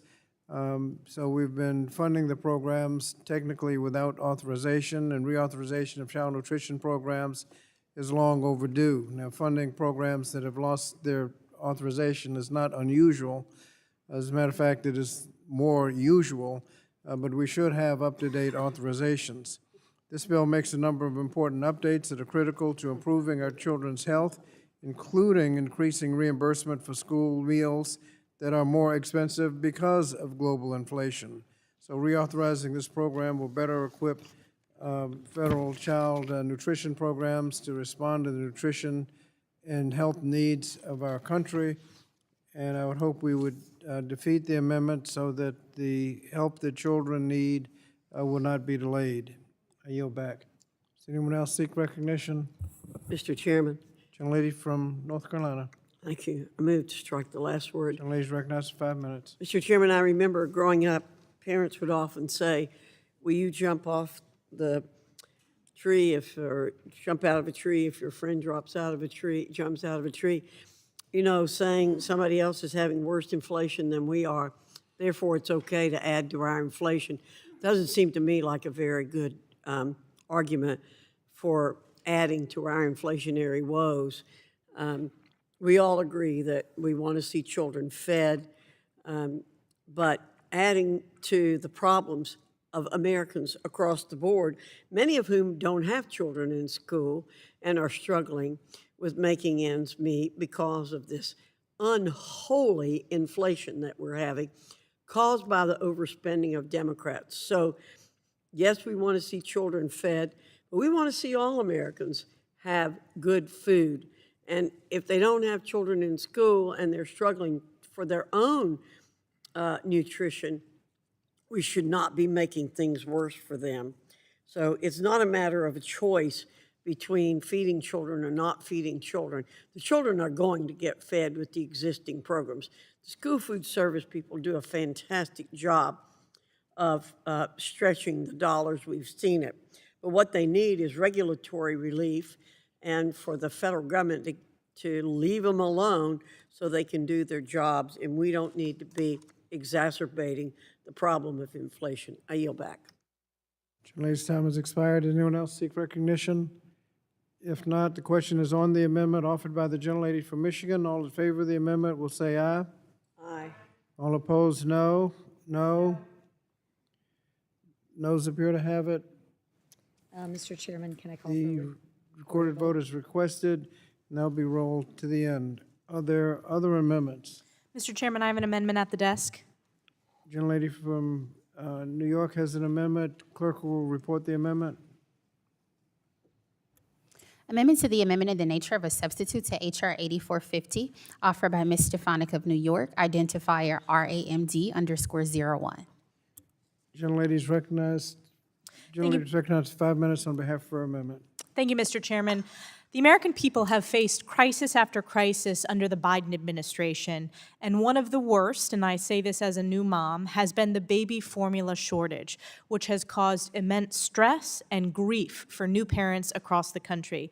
This crisis has been particularly challenging for WIC families who rely on the program to purchase formula and feed their babies.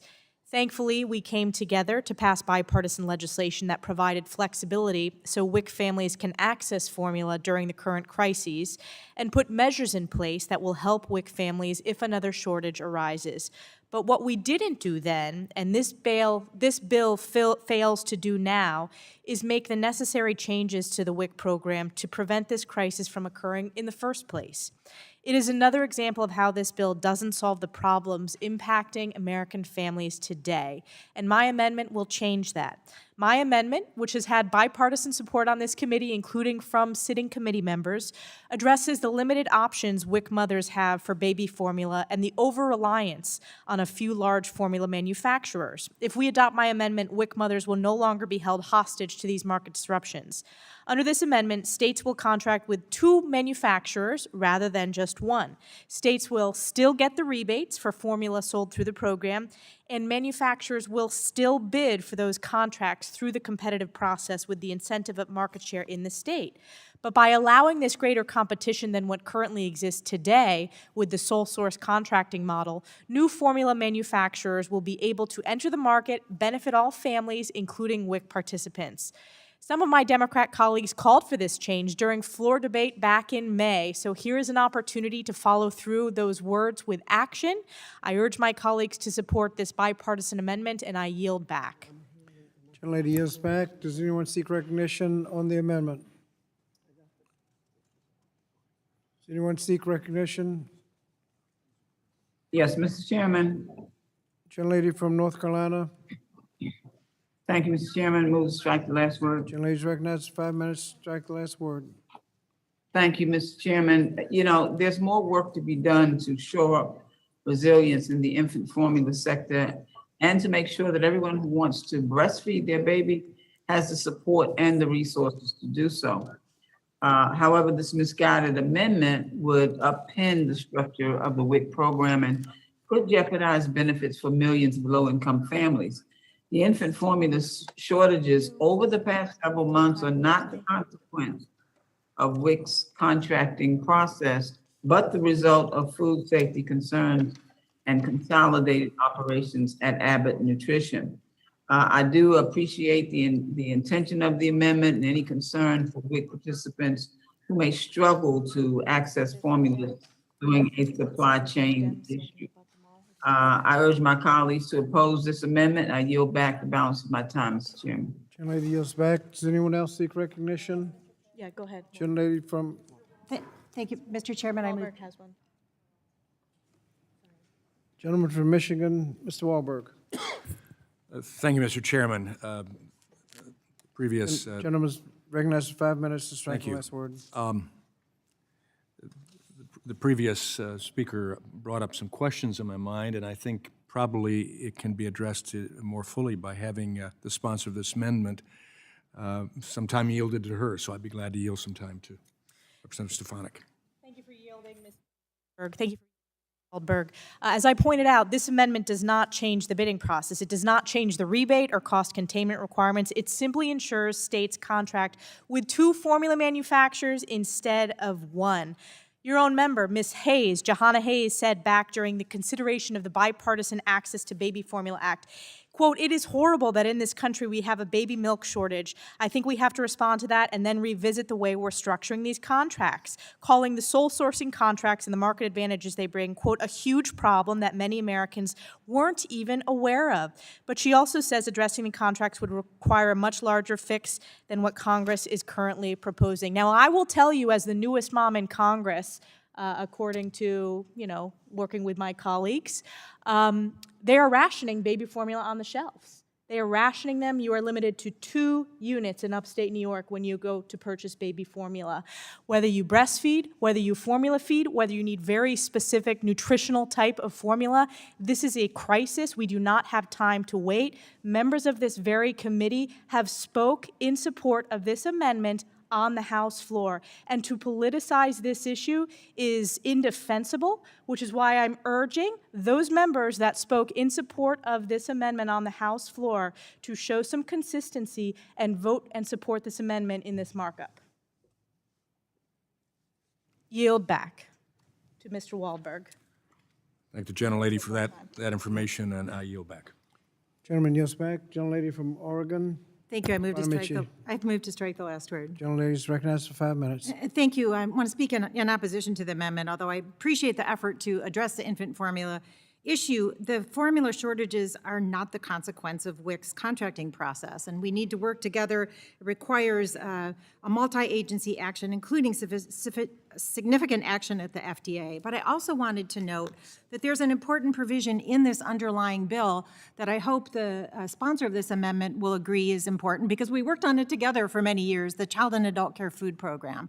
This is a part of the underlying bill that's included that will really make a difference to children who are in care during the day, because it will allow for reimbursement of up to 2 meals and 2 snacks, or 3 meals and 1 snack per day for children who are in care for at least 8 hours a day. It's something that we've recognized the need for a long time. I'm grateful it's in the bill. And also importantly, one of the changes in the legislation that we're considering today will help address the unnecessary or duplicative paperwork and provide recommendations on how to streamline the Child and Adult Care Food Program. So in order to make sure that we are really helping those hungry kids in care, let's make sure we support the underlying bill that includes modernizing the Child and Adult Care Food Program, and I yield back the balance of my time. Gentlelady yields back. Are there anyone else seek recognition? Gentleman from Pennsylvania, Mr. Thompson. Thank you, Mr. Chairman. I yield my time to the gentlelady from New York, Congress's newest mom, Ms. Stefanik. Thank you, Mr. Thompson. Just to respond to my good friend, Ms. Bonamici, I'm proud to work with you on a number of issues. We have a legacy of bipartisan issues we've worked on, and this should be one of them, making formula more available to moms and dads and grandparents and babies across this country.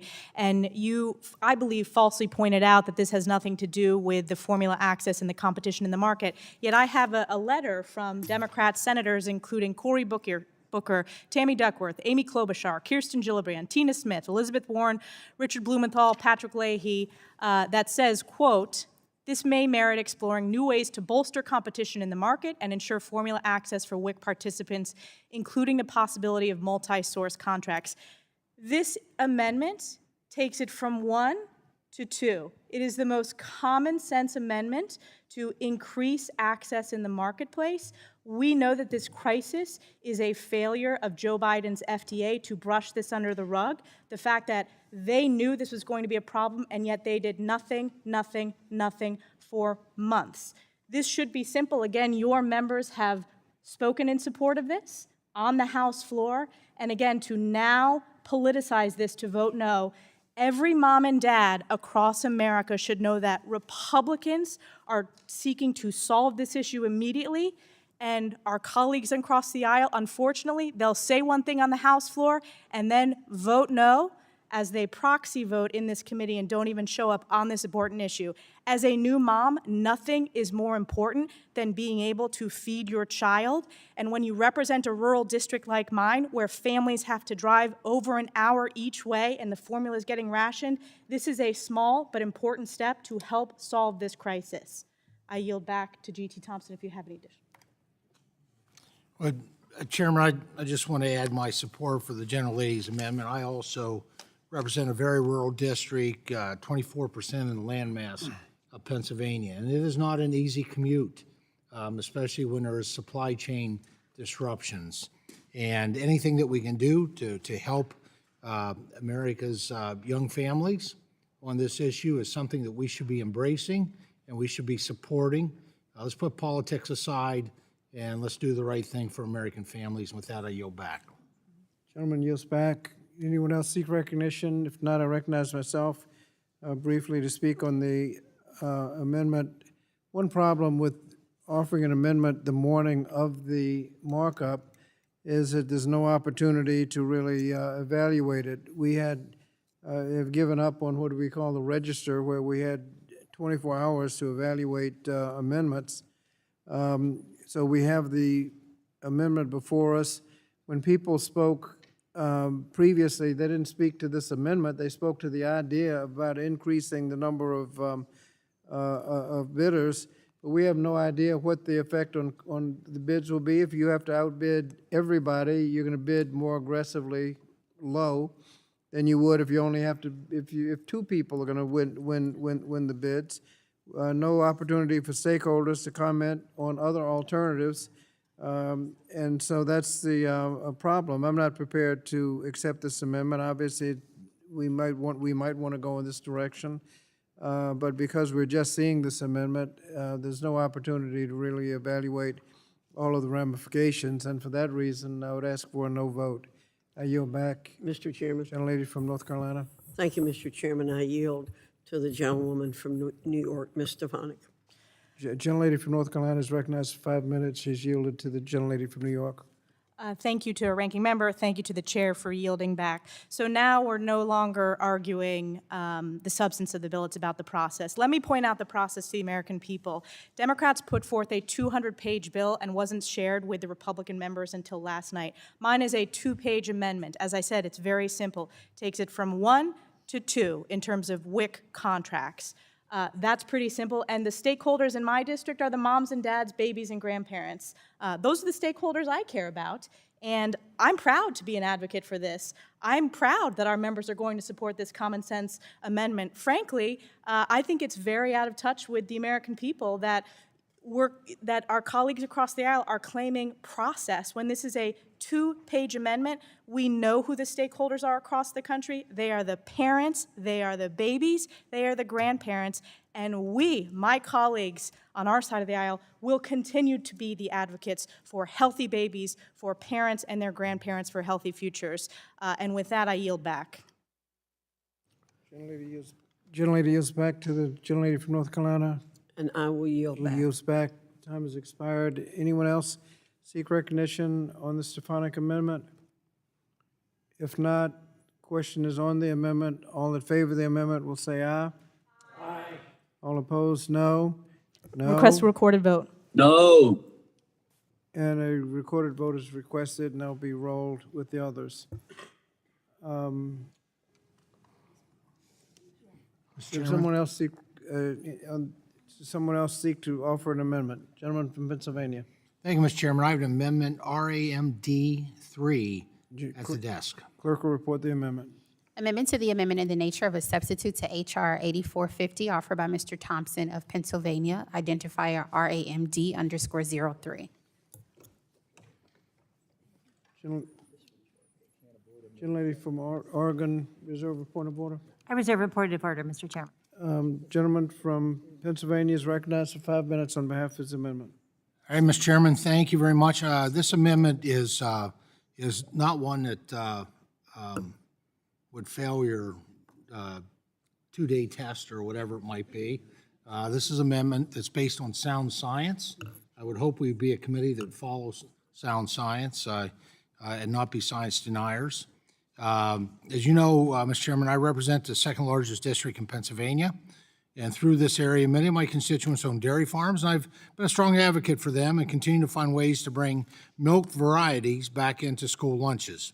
Due to the baseless demonization of milk over the years, we've lost nearly an entire generation of milk drinkers. We've cheated those kids of proper nutrition, and these young people are missing out on the full benefits of dairy. It is time to listen to the science and stop blocking children from accessing nutritious milk options. Mr. Chairman, I want to draw your attention to a couple of facts on milk. Milk is the #1 source of 9 essential nutrients for young Americans' diets, including calcium, vitamin B, vitamin D, and potassium. Milk can also help prevent bone fractures and can help students maintain a healthy weight. Milk is a good source of protein, with 8 grams in a cup, or about 1 gram of protein per ounce. With all the upsides of drinking milk, I am shocked that we have to offer an amendment to ensure milk with no more than 3.5% fat is allowed in our meal programs. I cannot believe we also need to debate ensuring flavored milk is served. And let me be clear about that 3.5%. That includes whole milk. Whole milk is 96.5% fat-free, and low-fat milk is 98% fat-free. So why is this a debate? In November 2018, the USDA announced a final rule to broaden milk options in the National School Lunch Program and the School Breakfast Program by allowing schools to offer flavored, low-fat 1% milk rather than only fat-free milk. While I was extremely pleased to see this, we need to keep pushing forward.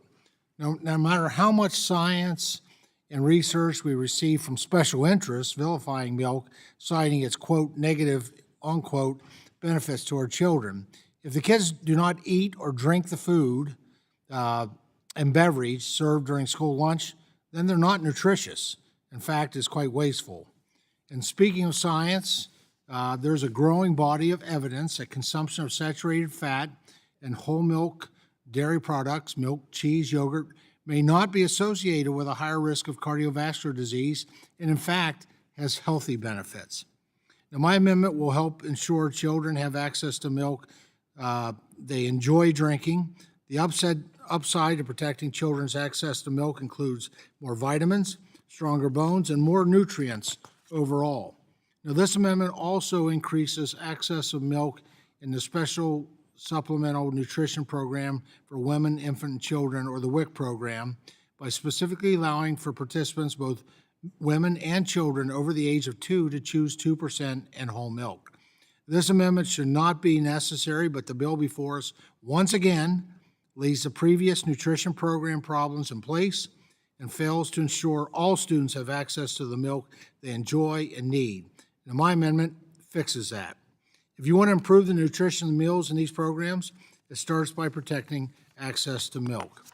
I'd like to thank Representatives Stefanik, Fulcher, and Keller for joining me in offering this amendment, and I urge my fellow colleagues to support this amendment, and I yield back. Gentleman yields back. Does anyone seek recognition on the amendment? Chairman? Gentlelady from Oregon. Thank you. I first want to make sure I've withdrawn the point of order. The point of order is withdrawn, and the gentlelady is recognized. I move to strike the last word. Strike Thank you, the Mr. last Chairman. word. Mr. Chairman, House Resolution 8450 recognizes the important nutritional role dairy products play in a well-balanced, healthy diet that are also consistent with evidence-based recommendations. School meals and beverages, as well as the WIC food package, are required to be consistent with the Dietary Guidelines for Americans, or DGA, which are evidence-based recommendations set to provide nutritional advice.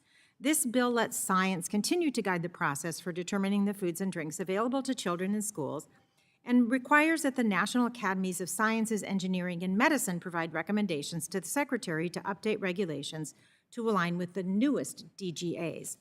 Further, the bill allows, as Mr. Courtney clarified earlier, any variety of milk that is consistent with the DGAs in the school meal program. And I want to note that when I visited Chapman Elementary School in in Portland recently, one of the things that I did was I helped pass out milk, and a lot of kids wanted milk, and a lot of kids wanted chocolate milk, and they drank it because it was within the dietary guidelines. In short, this amendment undermines the process for allowing science to determine what's best for children and families. We know that milk and other dairy products serve as some of the main sources of calcium, vitamin D, and other nutrients. And these nutrients are crucial for growing children. But the milk offered in school meals should follow evidence-based standards for school meals so our students access healthy options for beverages at schools. For these reasons, I urge you to reject this amendment, and I yield back the balance of my time. Gentlelady's yielded back. Anyone else seek recognition? Gentlelady from New York. Thank you, Mr. Chairman, and I thank my colleague, Mr. Thompson from Pennsylvania, for his long... Gentlelady's recognized for 5 minutes. Thank you, Take the Mr. last Chairman. word. Thanks. I thank my colleague, Mr. Thompson, for his longtime leadership on getting whole milk back into schools. Dairy farmers in upstate New York and the North Country work hard every day to produce nutritious milk for our communities and families, and all students should have access to this variety of milk options. Over 2/3 of milk served in schools is flavored, and flavored milk is one of the best ways for kids to get essential dairy nutrients for growth and development. Parents overwhelmingly recognize the value of flavored milk and know that chocolate milk belongs in schools. A recent poll revealed that 85% of parents support including low-fat flavored milk in schools. Yet there have been deeply misguided efforts to ban chocolate milk in schools and take these nutritious choices away from children and families. Efforts that we have fought on a bipartisan New York State and efforts that we have won. Studies have shown that reducing or eliminating the availability of flavored milk in schools leads to less milk consumption and increases food waste. In addition to restoring whole milk, this amendment includes my Protecting School Milk Choices Act, which will ensure schools participating in the National School Lunch Program offer students at least one flavored option. It will protect chocolate milk and give all students a range of healthy options in the lunch line. I urge my colleagues to support this amendment, and I yield back. Gentlelady yields back. Does anyone else seek recognition on the amendment? If not, the question is on the amendment offered by the gentleman from Pennsylvania, Mr. Thompson. All in favor of the amendment will say aye. Aye. All opposed, no. No. Noes appear to have it. The noes have it, and the amendment is defeated. Does anyone else have an amendment?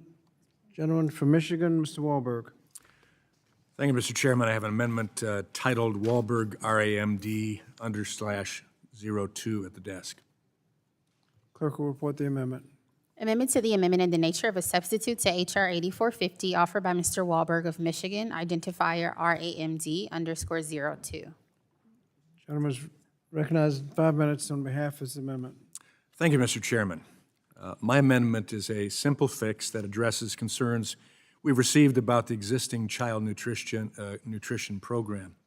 Currently, the program makes clear that schools can provide food substitutions based upon a child's medical needs. However, we have heard confusion from religious schools and parents about whether a school participating in the child nutrition program can offer substitutions to children based on the child's religious observances. This amendment clarifies that substitutions based on religious dietary requirements are permitted. This amendment doesn't limit the program. It doesn't change the reason to have standards.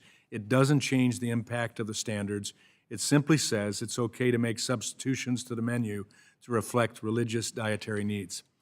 Many religious students in public and private schools participate in this program, and we should ensure they can do so without having to choose between Washington-created requirements and their religion. I'd like to thank the majority for working with me on this amendment, and I hope we can adopt this simple clarification today. And with that, I yield back. Thank you. The gentleman's time has expired. I recognize myself for 5 minutes on the amendment.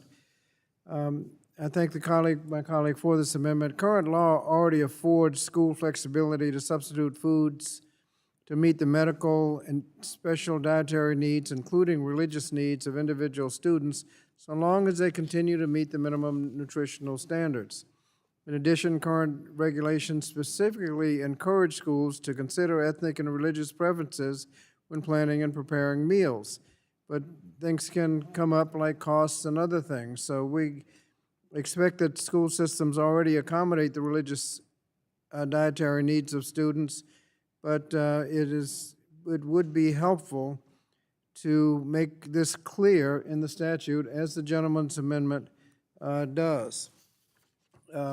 Fact is that faith traditions may have certain dietary restrictions, and schools should strive to ensure that only substitutions that are nutritionally equivalent to these special circumstances are done, but we should respect the best we can faith and conscious decisions of students and their families.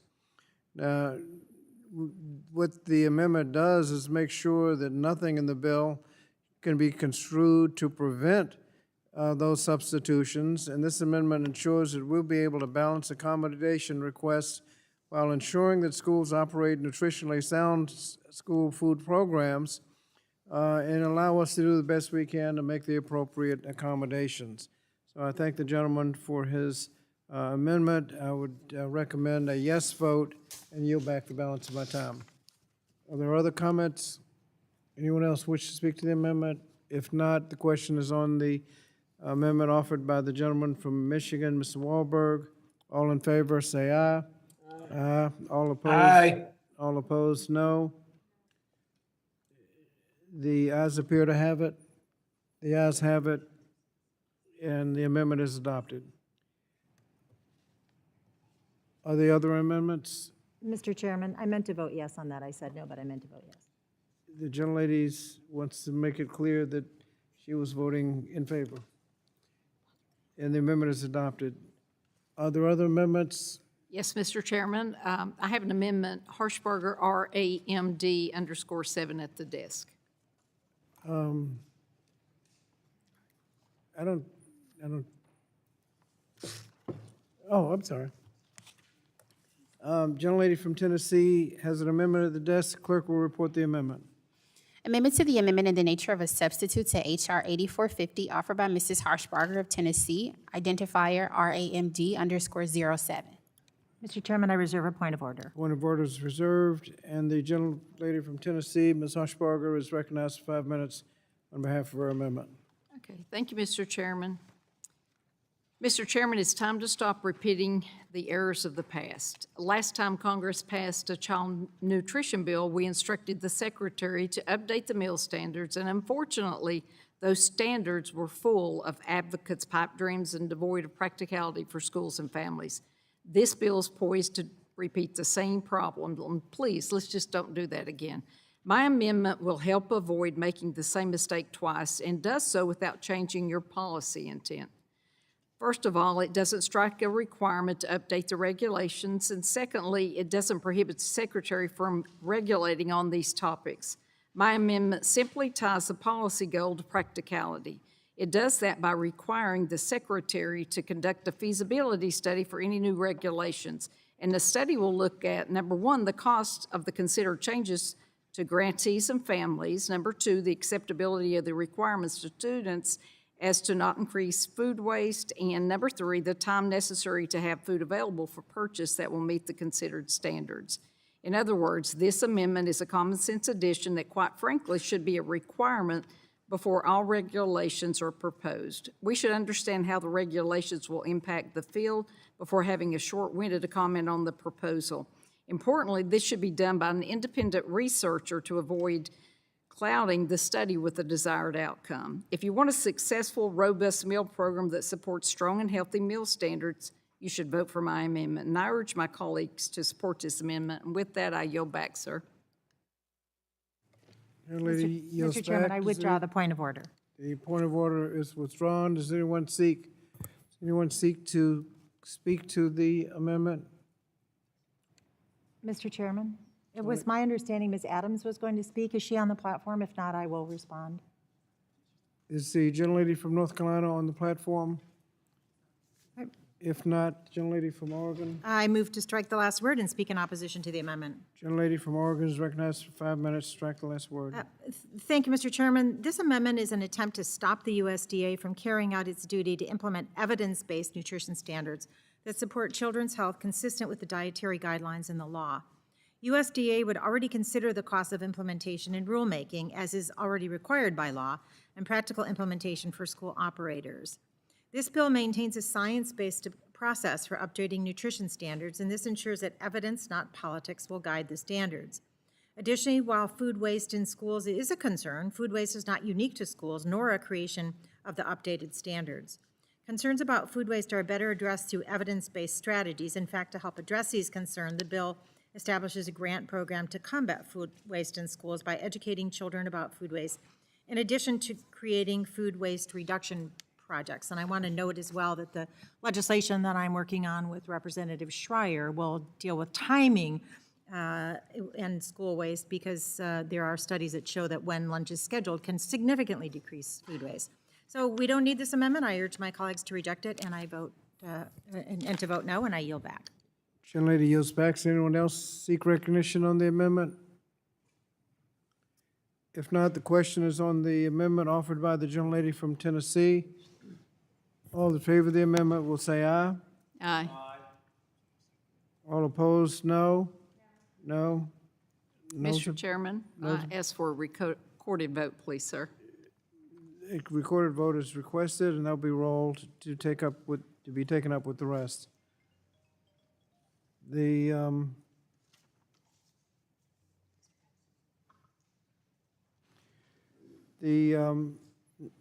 Does someone else seek to offer an amendment? The gentleman from Virginia. Mr. Chairman, I have an amendment, Good. RAMD-10 at the desk. Clerk will report the amendment. Amendment to the amendment in the nature of a substitute to H.R. 8450, offered by Mr. Good of Virginia, identifier RAMD_10. The gentleman from Virginia. Well, Mr. Chairman, I reserve a point of order. point of order reserved, and the gentleman from Virginia is recognized for 5 minutes on behalf of this amendment. Thank you, Mr. Chairman. Mr. Chairman, my amendment is a simple fix to the regulation to ensure that healthy snacks and desserts like granola bars can be reimbursed through this program. Prior to the last reauthorization, these items were allowed, and this amendment would simply ensure that they are allowed once again. As a result, a healthy grain-based food would be eligible in the program once again. Michelle Obama started her Let's Move campaign in 2010, and this prohibition as part of that took place in 2016.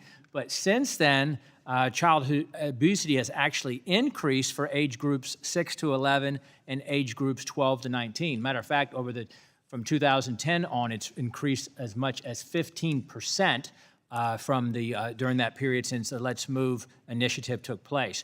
If the goal of this program is to truly help provide kids with healthy foods and help them develop healthy eating habits, then it should start with ensuring that it's easy for them to access these healthy options. And snack bars, granola bars, meeting nutrition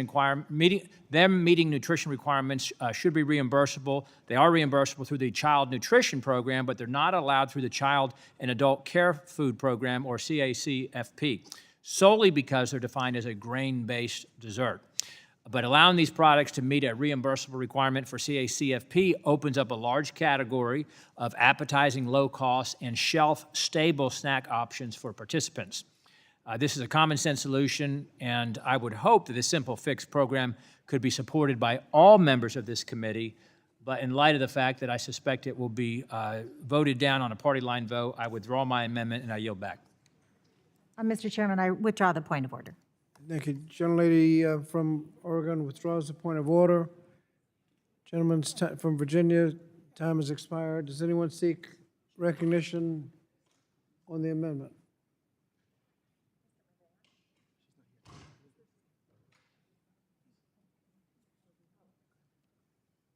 Yes, thank you, Mr. Chairman. I move to strike the last word and speak in opposition to the amendment. Gentlelady from Oregon is recognized for 5 minutes on the amendment. Thank you, Mr. Chairman. In 2021, the school breakfast program served 5.4 million children, and the National School Lunch Program served 9.5 million children. For many of these children, school meals represent most of their daily or weekly caloric intake. Robust nutrition standards ensuring that children are not consuming too much sugar are important to children to make sure they're getting adequate nutrition and to help fight against childhood obesity. Children need vitamins, minerals, and other nutrients and foods that school meals provide, and too often children are filling up on foods high in added sugars and low in nutrients, such as some grain-based desserts. Among children, intake of added sugars has been associated with increased weight gain, poor quality diet, cavities, and increased risk of cardiovascular disease. 9 out of 10 schools exceed the dietary guidelines for Americans' limit for added sugars for breakfast, and nearly 7 out of 10 schools exceed this limit for lunch. Allowing grain-based desserts in schools will only contribute to schools exceeding the recommended limit for added sugars to the detriment of child health and nutrition. Since 2017, grain-based desserts have not counted toward the grain component of meals and snacks offered through school meals, helping to reduce the amount of added sugars children consume in schools. The dietary guidelines for Americans recommend limiting the consumption of added sugars and fats as part of a healthy eating pattern, and they identify grain-based desserts as a major source of added sugars and saturated fats. Having these requirements in place support program integrity and safeguard the responsible use of taxpayer dollars by ensuring that children are offered nutritious foods that do not contribute to excess sugar and saturated fats. This Let Them Eat Cake amendment is misguided. H.R. 8450 ensures that all school meals meet robust nutrition standards, providing our nation's school with the best conditions to thrive in school. And for these reasons, I urge my colleagues to reject the amendment, and I yield back. Gentlelady's time has expired, and I understand Mr. Good wants to withdraw his amendment. Without objection, the amendment is withdrawn. Are there other amendments? Gentlelady from Illinois. Yes, Mr. Chairman, I have Amendment Miller, RAMD_11 at the desk. Clerk will report the amendment. Amendment to the amendment in the nature of a substitute to H.R. 8450 offered by Mrs. Miller of Illinois. Identifier RAMD_11. Gentlelady from Illinois is recognized for 5 minutes on behalf of her amendment. Thank you. Mr. Chairman, the Democrats on this committee are once again using this bill as an opportunity to push their radical ideology on the American people. The left has become so extreme that they can no longer define the word woman. The answer to the question, what is a woman, has been clear for the entire history of our civilization, has not changed since Genesis. This bill changes the definition of breastfeeding woman, pregnant woman, and postpartum woman to individual. The American people have lost faith in the Biden administration and the Democrats in the House because they have a pattern of denying reality and pushing their radical gender ideology into our laws.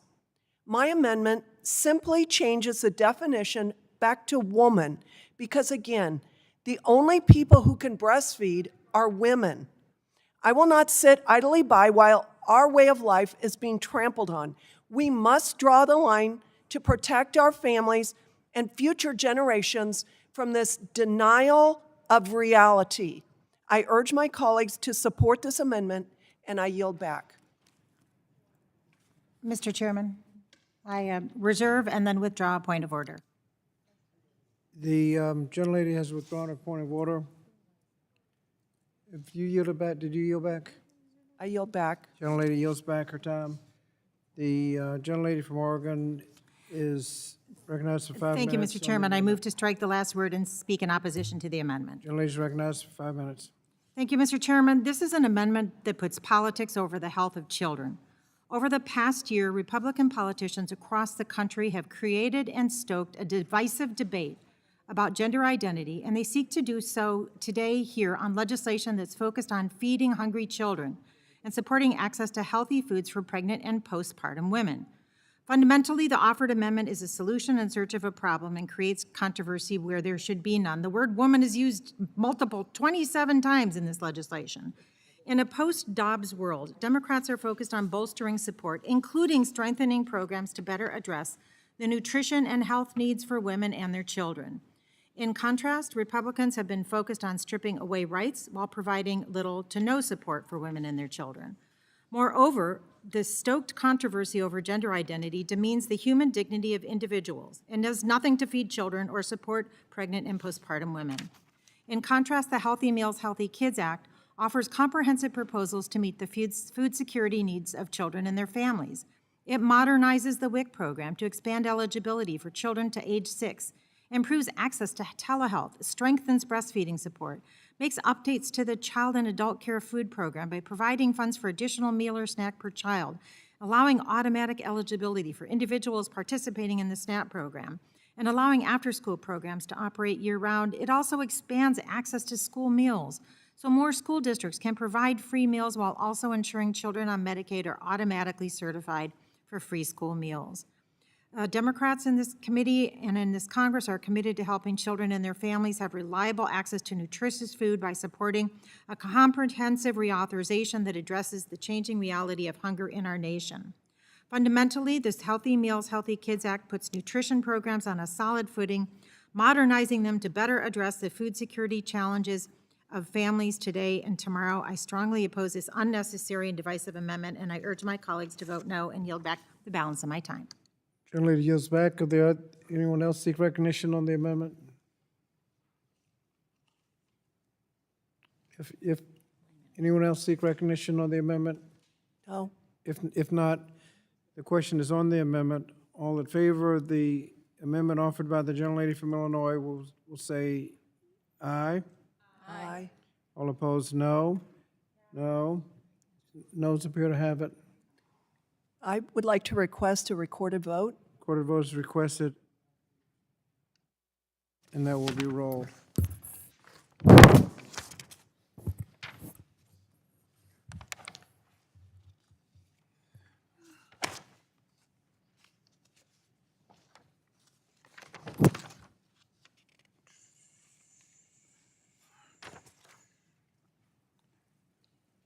That appears to be the last amendment. Whoops, excuse me. Oh, my goodness. Oh, I'm sorry. Gentleman from Wisconsin has an. We've all been waiting for. I have an amendment, Grothman-06 at the desk. Clerk will report the amendment. Amendment to the amendment in the nature of a substitute to H.R. 8450 offered by Mr. Grothman of Wisconsin, identifier RAMD_06. Mr. Chairman, I reserve a point of order. Point of order is reserved, and the gentleman from Wisconsin is recognized. Okay, Mr. Chairman, my amendment's straightforward. It would prevent the USDA from implementing the Title IX memo it released in May, reinterpreting Title IX as it applies to school lunch and child nutrition programs. I had a particularly bad experience in my district in which a student tried to plead Title 19 because of what other students referred to that person as they or them or something. In any event, in the memo, USDA, I believe, erroneously argued that the Supreme Court's ruling in Bostock versus Clayton County should apply to Title 19. It's not supported by the facts. The Supreme Court explicitly argued in the majority's Bostock opinion that its ruling in that case should not be applied to other laws that were not before the court. Just recently, a federal judge blocked implementation of a similar memo issued last summer by the Department of Education. It would be irresponsible for this committee to allow the same lawless action from USDA to continue. Title IX was passed as a law intended to level the playing field for women. This administration has turned that concept on its head by trying to stretch the law to encompass these gender identity arguments. This hurts the women who the law is intended to protect, whether it be increasing participation in athletics, obtaining a high-quality education, or accessing a domestic violence shelter. We should not allow this to continue. I urge my colleagues to support this amendment, and will yield back. I withdraw the point of order. Point of order is withdrawn. Gentlelady from Oregon is Thank you, Mr. Chairman. I move to strike the last word. recognized for 5 minutes. Strike the last word. Thank you, Mr. Chairman. Mr. Chairman and colleagues, this amendment runs contrary to what should be the common goal of developing a comprehensive reauthorization that can expand access to quality food and nutritional support.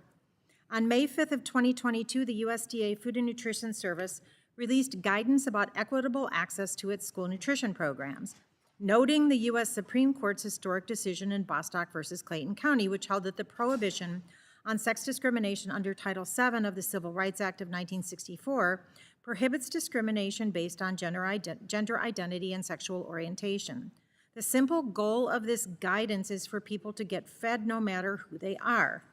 The Food and Nutrition Service guidance is also consistent with and adoptive of the Department of Justice and the Department of Education's analysis concluding that Title IX's sex-based prohibition includes a prohibition of discrimination based on sexual orientation and gender identity. The guidance is consistent with multiple federal courts that have found since the Bostock decision that the Bostock holding extends to Title IX jurisprudence. And the Food and Nutrition Service guidance complements the common goal that we should have here today of expanding access to food. The guidance does not announce a new obligation. It merely interprets pre-existing Title IX requirements. Ms. Bonamici, I think you're muted, unless I'm the only one. I apologize. Susan. Mr. Sablon, I don't apologize. think I'm muted. I'm in the committee room, but thank you for acknowledging. Yeah, You might want to check maybe your I'm the only technology. one. I can't hear you. Thank you. The food and nutrition guidance complements the common goal that we should have today of expanding access to food. It does not announce a new obligation. It merely interprets pre-existing Title IX requirements. FNS has no new plan in place to pull funding for nutrition programs. A program's loss of funding, which is an extraordinary and very rare remedy, comes only after investigation with the finding of discrimination under Title IX and only after all other efforts to achieve voluntary compliance have failed. Any comments to the contrary are inaccurate. Further, federal agencies have discretion to issue sub-regulatory guidance or technical assistance documents without notice and comment to provide their interpretation of statutes within their jurisdiction. This is especially warranted given the implications of the landmark decision in Bostock versus Clayton County. Such documents, including the guidance at issue, do not have the force or effect of law, and any enforcement actions must be grounded in the underlying statutory obligations of Title IX. Additionally, under Title IX, religious, organizational controlled educational institutions are not bound by Title IX's prohibition against sex discrimination when compliance with the law would not be consistent with religious tenets of such organization. FNS's guidance states that entities that wish to claim this exemption may do so under pre-existing regulatory procedures, although I know of very few religious tenets that do not believe in feeding hungry children. FNS's guidance simply reaffirms that those who are food insecure have access to the food that they need. A nutrition program that receives federal funding should not be allowed to discriminate against those in need because of who they are or how they identify. And importantly, even without the USDA's guidance on this issue, educational entities that are already covered under Title IX already have an obligation under Title IX to not discriminate. Millions of kids must not be left to go hungry because of non-binding guidance. So for these reasons, I strongly urge my colleagues to reject this amendment and vote no. I yield back. The gentlelady yields back. Are there any others who wish to speak to the amendment? Mr. Chairman, I move to strike the last word. Gentlelady from Tennessee is recognized to strike the last word. Mr. Chairman, I rise in support of the gentleman's amendment. Back in May, the USDA announced that it would be preventing meals from reaching children at schools that follow the science and recognize that there are, in fact, two genders. As a medical professional, I'm happy to educate my colleagues on the committee that there are two sexes with unique physical characteristics identifying one from the other, just in case anybody wants me to do that. Children should not be penalized for the decision of a school to operate under the scientific fact that there are two distinct sexes. This is an exaggerated attempt by the left to continue their indoctrination of America's youth. Mr. Grothman's amendment would allow children to receive the meal they qualify for regardless of their school's curriculum. And unless you want an exorbitantly high number of children to go without meals at their school, I encourage all of my colleagues to vote in favor of this amendment. And with that, Mr. Chairman, I yield back. Gentlelady yields back. Are there others who wish to speak to the amendment? If not, question is on the amendment offered by the gentleman from Wisconsin. Mr. Grothman, all in favor of the amendment will say aye. Aye. All opposed, no. No. We need a roll No. call. I don't buy that. I haven't said anything yet, but we'll have a roll call. Roll call is requested, and that'll be rolled with the others.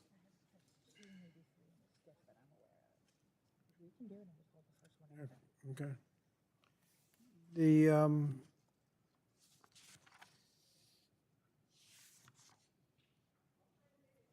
We're now at a point where we have considered all the amendments, and we can now begin voting on postponed amendments.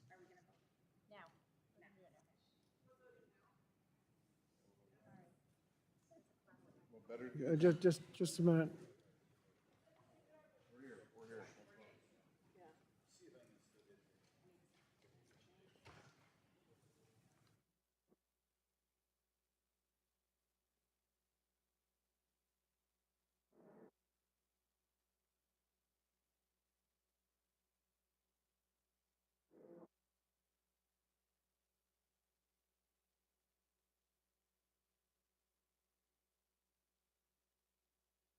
Let's go.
Okay, the committee will come to order, and we'll resume voting on H.R. 2193.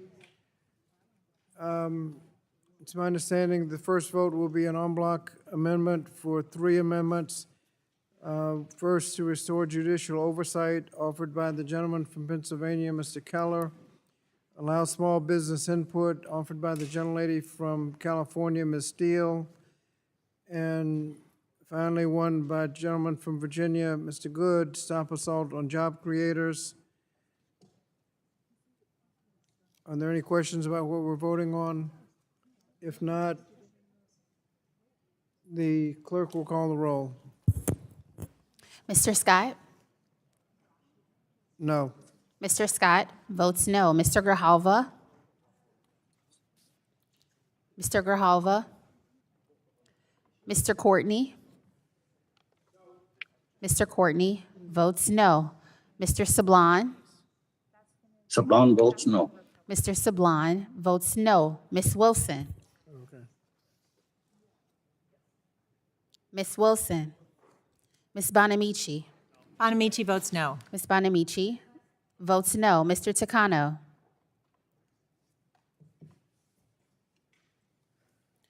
Takano votes no. Mr. Takano votes no. Ms. Adams? Adams votes no. Ms. Adams votes no. Mr. DeSaulnier? No. Mr. DeSaulnier votes no. Mr. Norcross?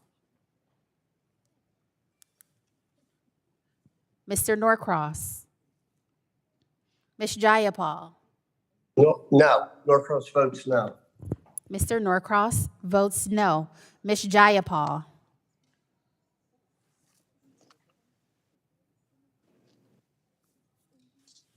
Ms. Jayapal? Mr. Morelli? Morelli votes no. Mr. Morelli votes no. Ms. Wild? Wild votes no. Ms. Wild votes no. Mrs. McBath? Mrs. McBath? Mrs. Hayes? Mrs. Hayes? Mr. Levin? No. Mr. Levin votes no. Austin. Then Ms. Wilson votes no. Where you're at in the order, or are you good? Ms. I Omar? think I'm good. I usually, I'll listen one time, then I'll have it. Ms. Omar? Ms. Stevens? Stevens votes no. Ms. Stevens votes no. Ms. Leisure Fernandez? Leisure Fernandez votes no. Ms. Leisure Fernandez votes no. Mr. Jones? Jones votes no. Mr. Jones votes no. Ms. Manning? Manning votes no. Ms. Manning votes no. Mr. Mervan? Mervan votes no. Mr. Mervan votes no. Mr. Bowman? Bowman votes no. Mr. Bowman votes no. Mrs. Sheriff-Phyllis McCormick? Sheriff-Phyllis votes no. Mrs. Sheriff-Phyllis McCormick votes no. Mr. Pocan? Pocan votes no. Mr. Pocan votes no. Mr. Castro? Castro votes no. Mr. Castro votes no. Ms. Sherrill? Ms. Sherrill?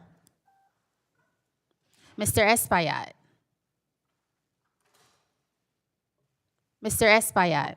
Espaillat votes no. Mr. Espaillat votes no. Mr. Mfume? Mr. Mfume? Ranking Member Fox? Ranking Member Fox? Mr. Wilson? Joe Wilson votes aye. Mr. Wilson votes aye. Mr. Thompson? Mr. Thompson? Mr. Wahlberg? Mr. Wahlberg votes aye. Mr. Grothman? Mr. Grothman? Ms. Stefanik? Ms. Stefanik? Mr. Allen? Allen votes yes. Mr. Allen votes yes. Mr. Banks? Banks votes yes. Mr. Banks votes yes. Mr. Comer? Mr. Comer? Mr. Fulcher? Folger's aye. Mr. Fulcher votes aye. Mr. Keller? Mr. Keller votes yes. Mrs. Miller-Meeks? Mrs. Miller-Meeks votes yes. Mr. Owens? Mr. Owens votes aye. Mr. Good? Good votes yes. Mr. Good votes yes. Mrs. McLean? McLean votes yes. Mrs. McLean votes yes. Mrs. Harshbarger? Harshbarger votes yes. Mrs. Harshbarger votes yes. Mrs. Miller? Miller votes yes. Mrs. Miller votes yes. Mrs. Sparts? Mrs. Sparts? Mr. Fitzgerald? Mr. Fitzgerald votes aye. Mr. Cawthorn? Cawthorn votes aye. Mr. Cawthorn votes aye. Mrs. Steele? Steele votes aye. Mrs. Steele votes aye. Mr. Jacobs. Jacobs votes aye. Mr. Jacobs votes aye. Mr. Grijalva.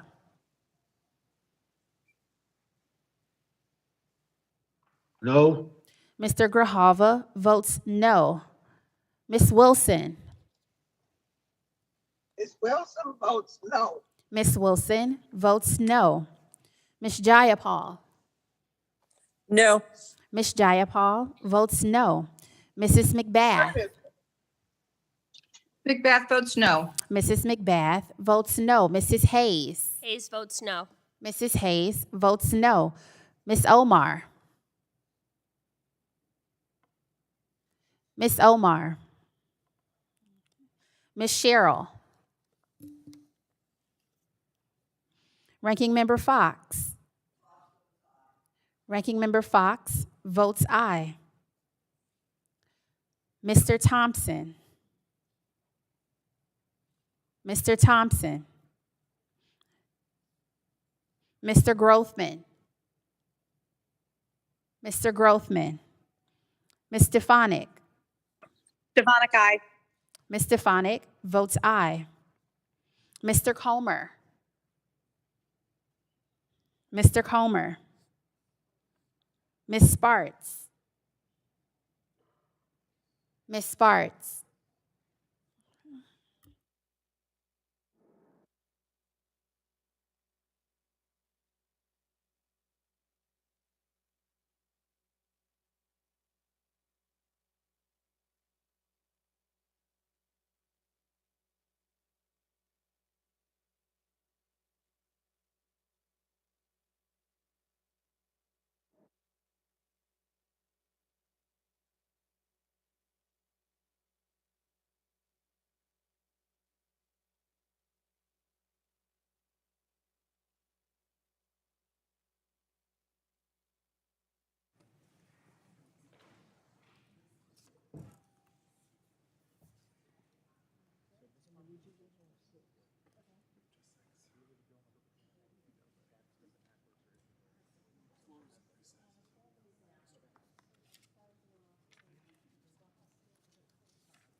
This is the first vote in the series. Could you read the those who are not here one more time? Mr. Grothman votes aye. Okay, just a minute, just a minute. Mr. Mfume votes no. Okay, just a minute. She's going to read the list. Ms. Omar. Ms. Omar. Ms. Cheryl. Ms. Cheryl. Mr. Mfume. Mr. Mfume votes no. Mr. Mfume votes no. Mr. Thompson.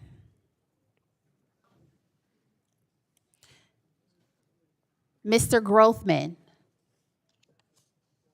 He was right there. Mr. Grothman.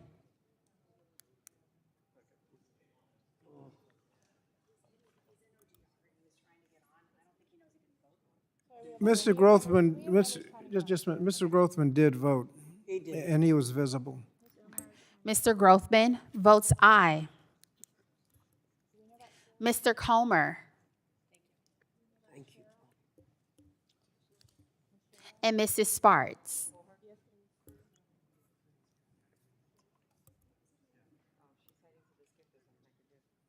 Omar is trying to get on. Can we wait for her?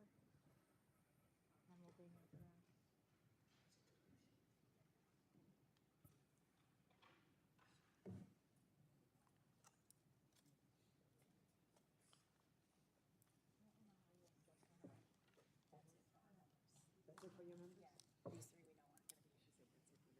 Yeah, we're waiting for Omar. And can you call Ms. Omar again? Ms. Omar.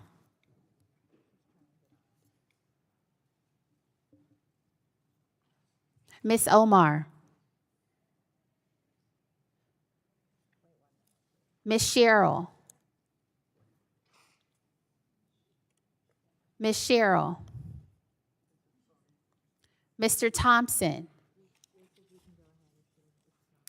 Mr. Thompson, Mr. Comer,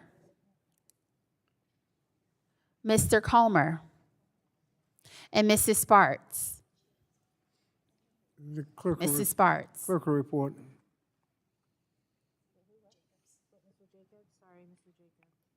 I'm sorry, can you call Mr. Jacobs again?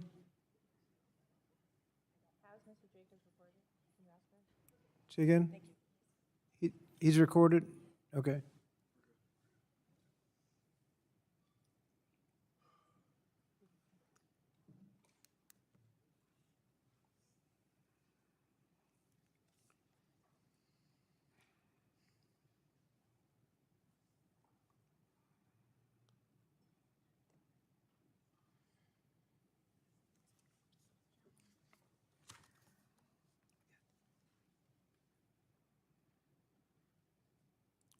Clerk will report. Mr. Chairman, for the en bloc, there are 19 ayes and 27 noes. Thank you. The 19 ayes, 27 noes, the en bloc amendment is not adopted. The next item is the amendment in nature of a substitute offered by the gentlelady from North Carolina, Ms. Adams. All in favor of the Democratic amendment in nature of a substitute will vote aye. Aye. All opposed, no. All opposed, no. No. Ayes appear to have it. The ayes have it. The amendment in nature of a substitute is agreed to. The gentlelady from North Carolina, do you have a motion? Ms. Adams?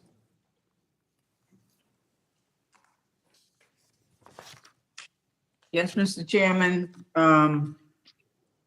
There being no other members to speak on the bill, I want to entertain a motion to report the bill and recognize the distinguished, Mr.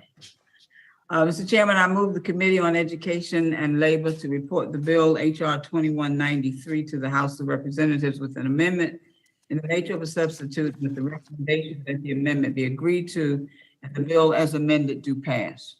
Question now occurs on reporting HR 2193 as amendment to the House with a favorable recommendation. All in favor will say aye. Aye. All opposed, no. No. Ayes appear to have it, and a roll call is requested. Clerk will call the roll. Mr. Scott. Aye. Mr. Scott votes aye. Mr. Grijalva. Yes. Mr. Grijalva votes yes. Mr. Courtney. Mr. Courtney votes aye. Mr. Sablon. The blonde votes yes. Mr. Sablon votes yes. Ms. Wilson.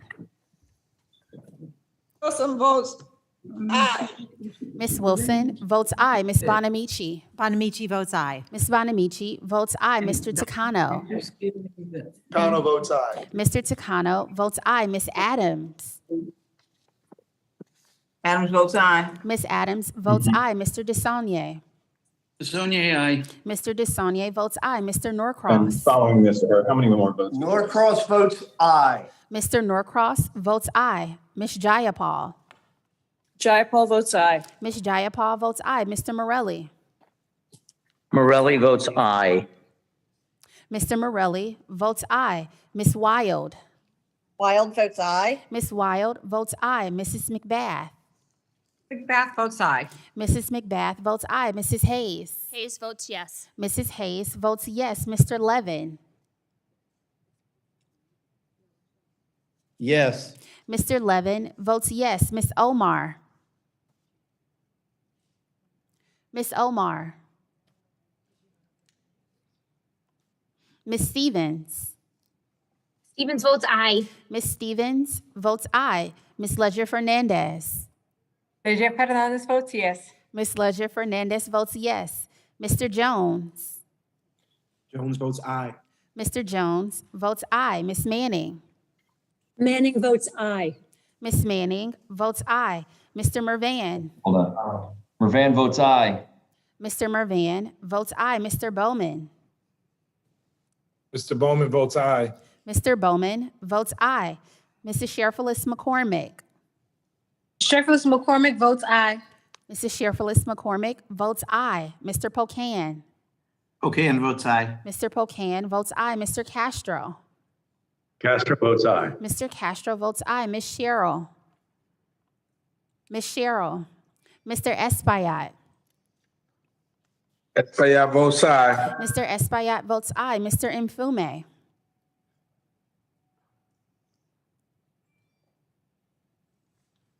Mr. Mfume. Mr. Mfume, you're on mute. Mr. Mfume.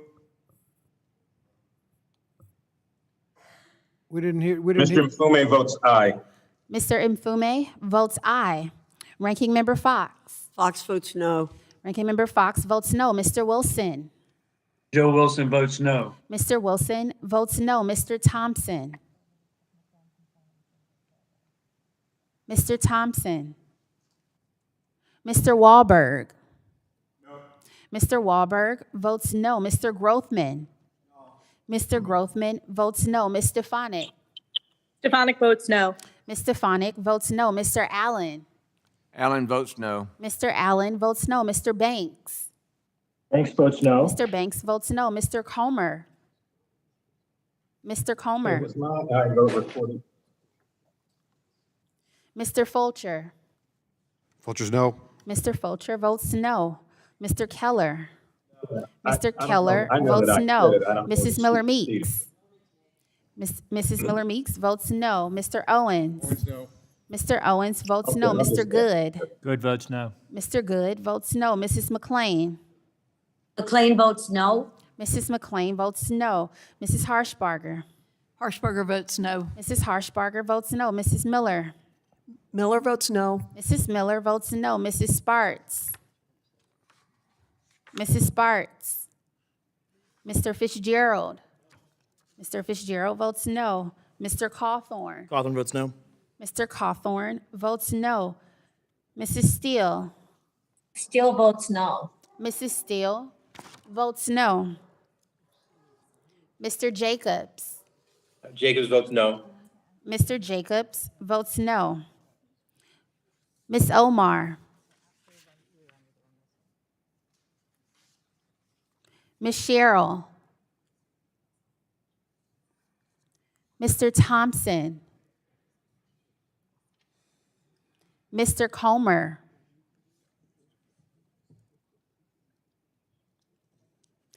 And Mrs. Sparts.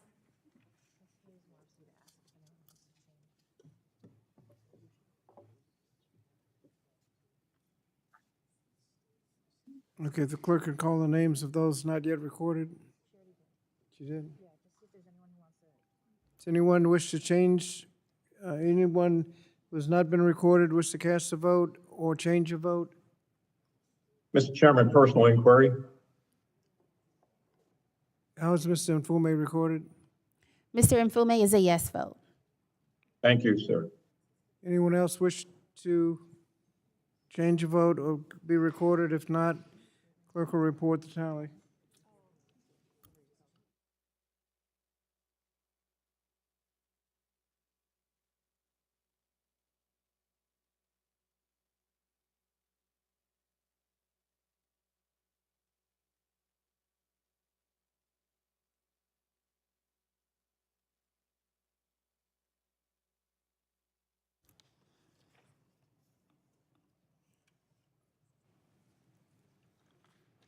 Okay, Mr. Chairman, for this vote, there are 27 ayes and 19 noes.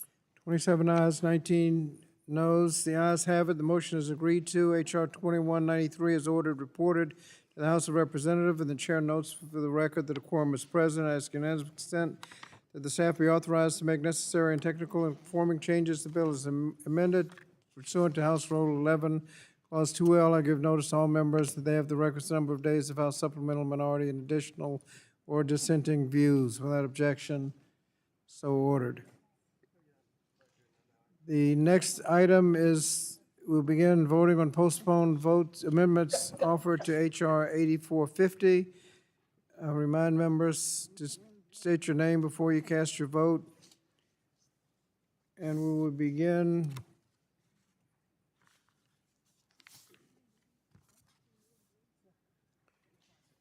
with an en bloc amendment that would include the amendment offered by the gentlelady from Michigan, Ms. McLean, which prohibits changes in the bill from being enacted until independent economist certifies that the bill will not increase inflation and inflation drops 2%. And then the amendment number 8 offered by the gentlelady from Tennessee prevents the secretary from issuing new regulations regarding school meal nutrition standards pending a feasibility study. The vote en bloc number 1 on those two amendments. The clerk will call the roll. Mr. Scott? No. Mr. Scott votes no. Mr. Grijalva? Mr. Grijalva? Mr. Courtney? Mr. Courtney votes no. Mr. Sablon? Sablon votes no. Mr. Sablon votes no. Ms. Wilson? Ms. Wilson votes no. Ms. Wilson votes no. Ms. Bonamici? Bonamici votes no. Ms. Bonamici votes no. Mr. Takano? Takano votes no. Mr. Takano votes no. Ms. Adams? Adams votes no. Ms. Adams votes no. Mr. DeSaulnier? DeSaulnier, no. Mr. DeSaulnier votes no. Mr. Norcross? Norcross votes no. Mr. Norcross votes no. Ms. Jayapal? Jayapal votes no. Ms. Jayapal votes no. Mr. Morelli? Morelli is no. Mr. Morelli votes no. Ms. Wild? Wild votes no. Ms. Wild votes no. Mrs. McBath? McBath votes no. Mrs. McBath votes no. Mrs. Hayes? Hayes votes no. Mrs. Hayes votes no. Mr. Levin? No. Mr. Levin votes no. Ms. Omar? No. Ms. Omar votes no. Ms. Stevens? No. Stevens votes no. Ms. Stevens votes no. Ms. Leisure Fernandez? No. Ledger Fernandez votes no. Ms. Leisure Fernandez votes no. Mr. Jones? Jones votes no. Mr. Jones votes no. Ms. Manning? Manning votes no. Ms. Manning votes no. Mr. Mervan? Mervan votes no. Mr. Mervan votes no. Mr. Bowman? Mr. Bowman votes no. Mr. Bowman votes no. Mrs. Sheriff-Phyllis McCormick? Sheriff-Phyllis McCormick votes no. Mrs. Sheriff-Phyllis McCormick votes no. Mr. Pocan? Pocan votes no. Mr. Pocan votes no. Mr. Castro? Yes, votes no. Mr. Castro votes no. Ms. Sherrill? Ms. Sherrill? Mr. Espaillat?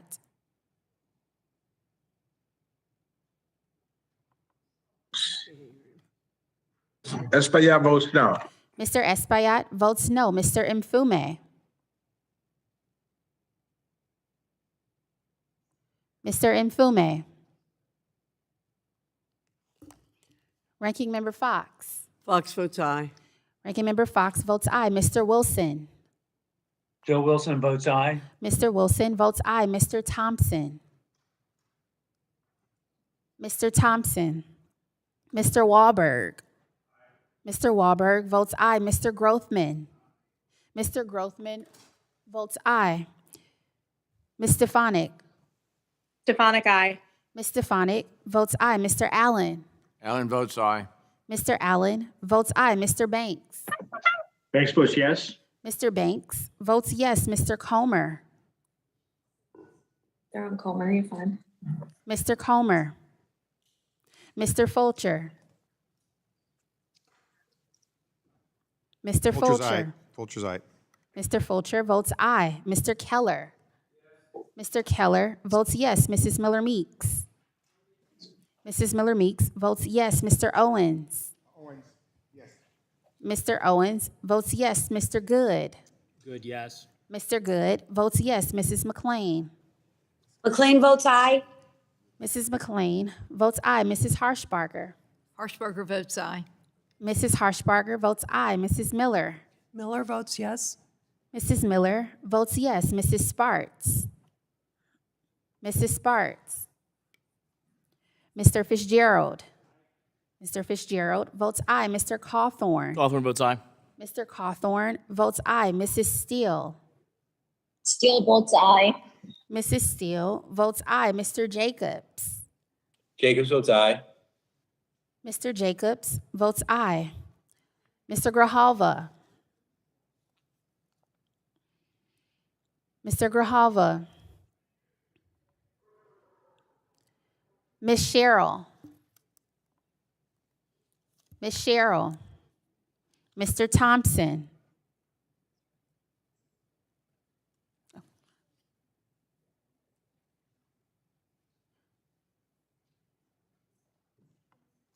Mr. Comer. Mrs. Sparts. And Mr. Mfume. Is anyone not recorded that wants to be recorded, or any member wish to change a vote? If not, the clerk will report. Mr. Mfume is a no vote, sir.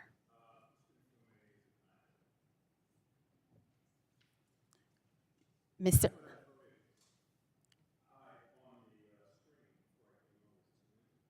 This is on the en bloc, this is on the amendment on the next bill. You did not vote on this one. Right. Mr. Mfume votes no.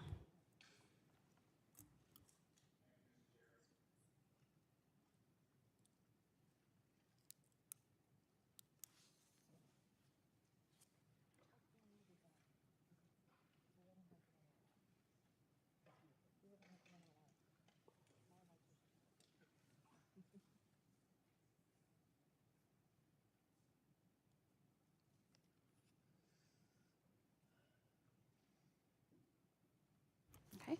Mr. Chairman, for this en bloc, there are 19 ayes and 27 noes. 19 ayes, 27 noes. The en bloc amendment number 1 is not adopted. The second vote on this will be the Stefanik amendment. Requires WIC to use 2 infant formula manufacturers per state or state consortia. Clerk will call the roll.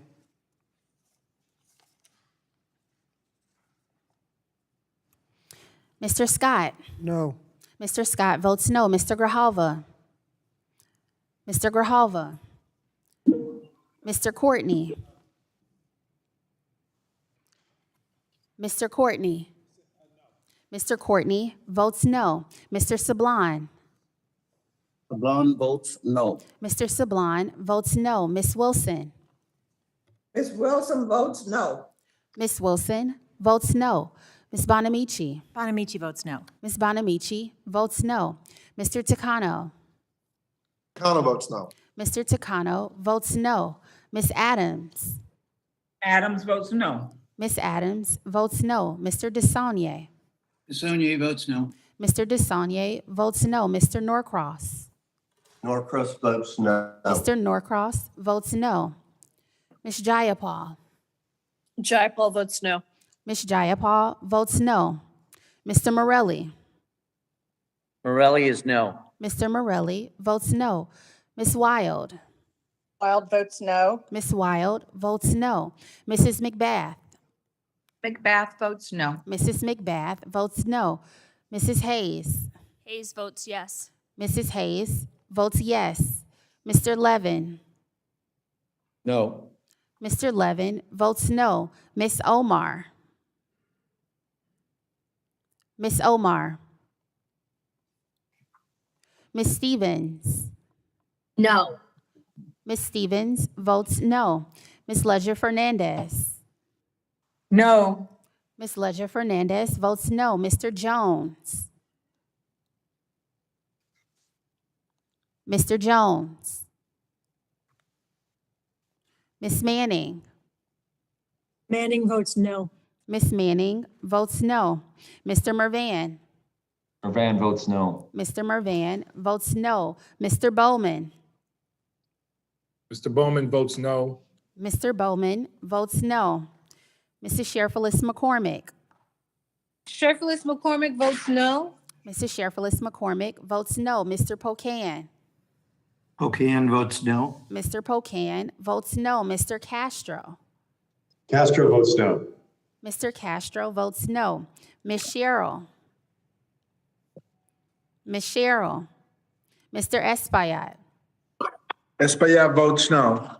Mr. Espaillat votes no.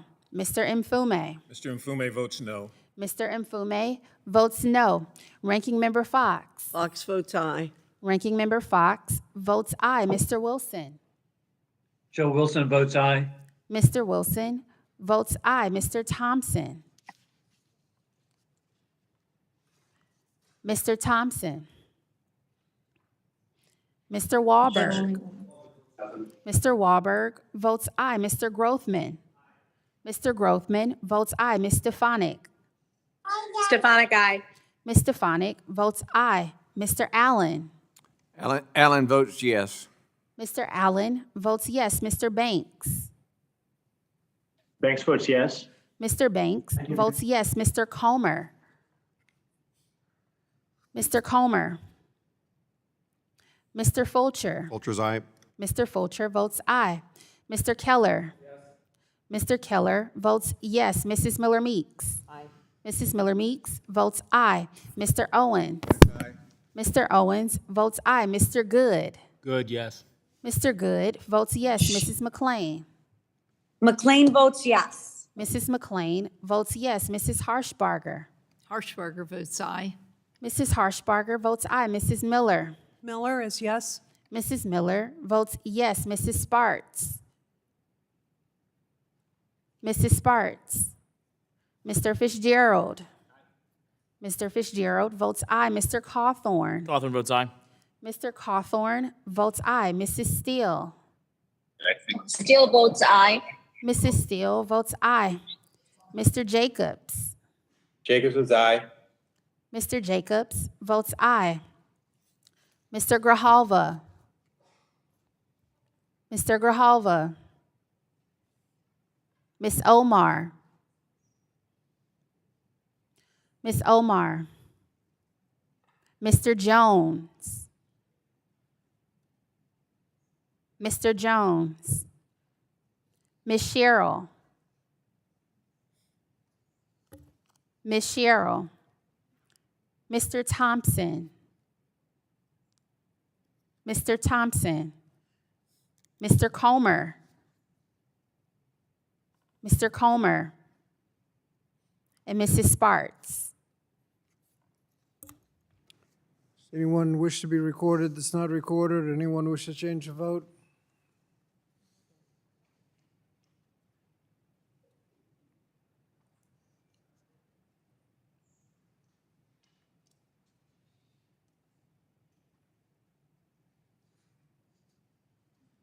Yeah, how is Sablon recorded, if I may ask, please?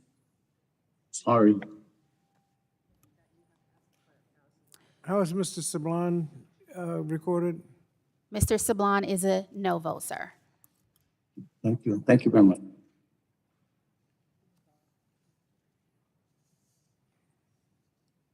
Clerk report.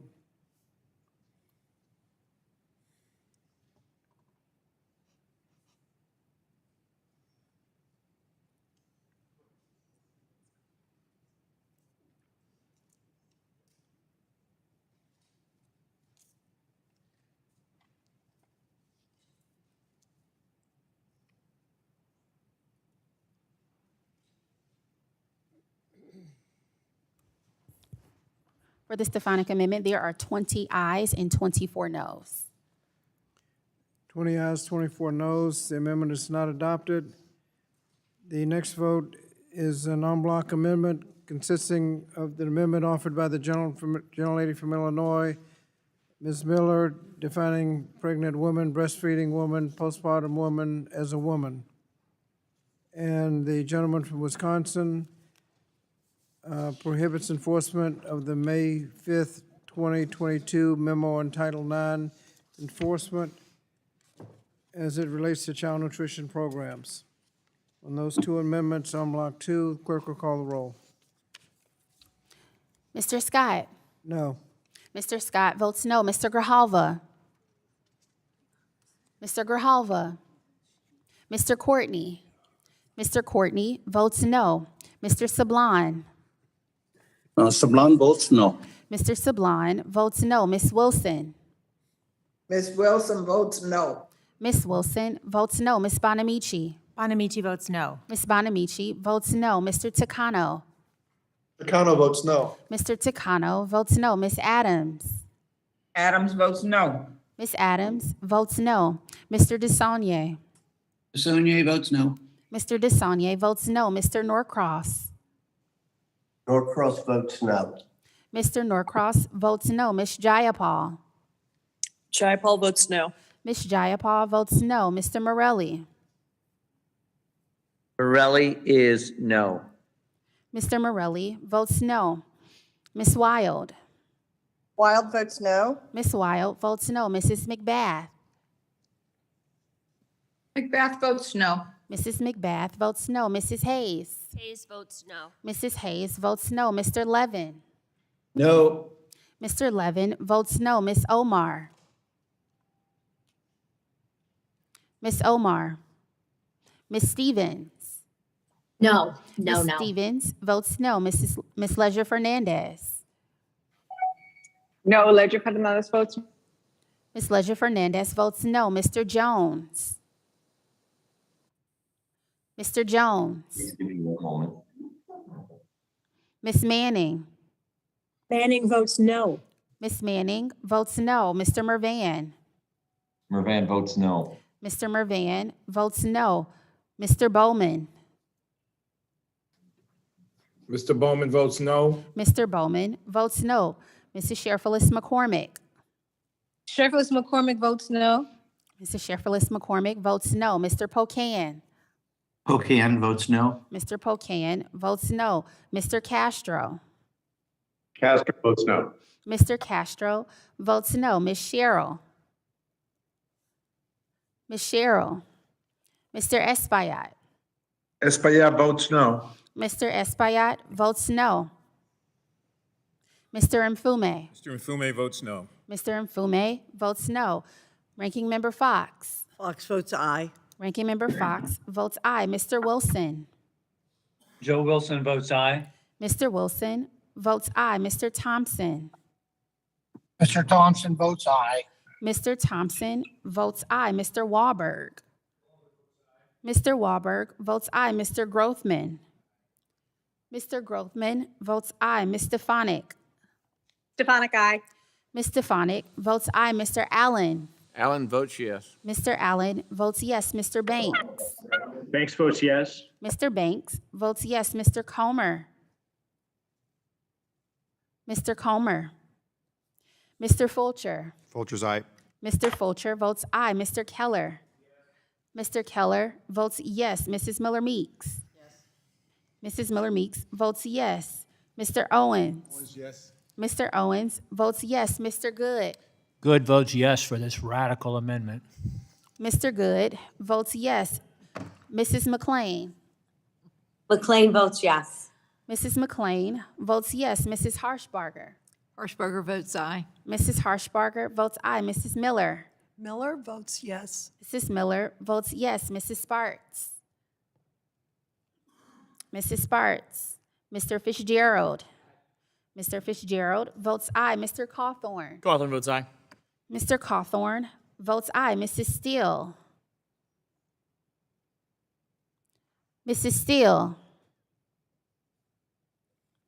Mr. Jacobs. Jacobs votes aye. Mr. Jacobs votes aye. Mr. Grijalva. Mr. Grijalva. Miss Omar. Miss Omar. Mr. Jones. Mr. Jones. Miss Sherrill. Miss Sherrill. Mr. Comer. Mr. Comer. Mrs. Sparts.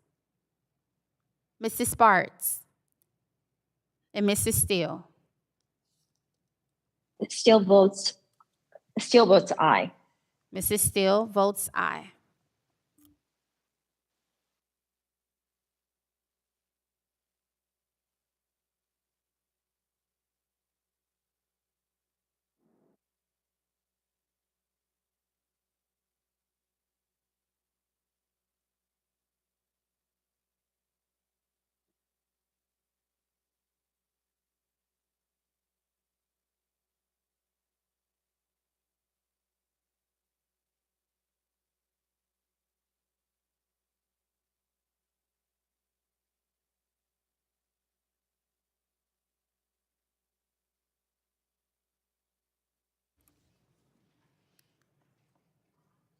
Clerk report.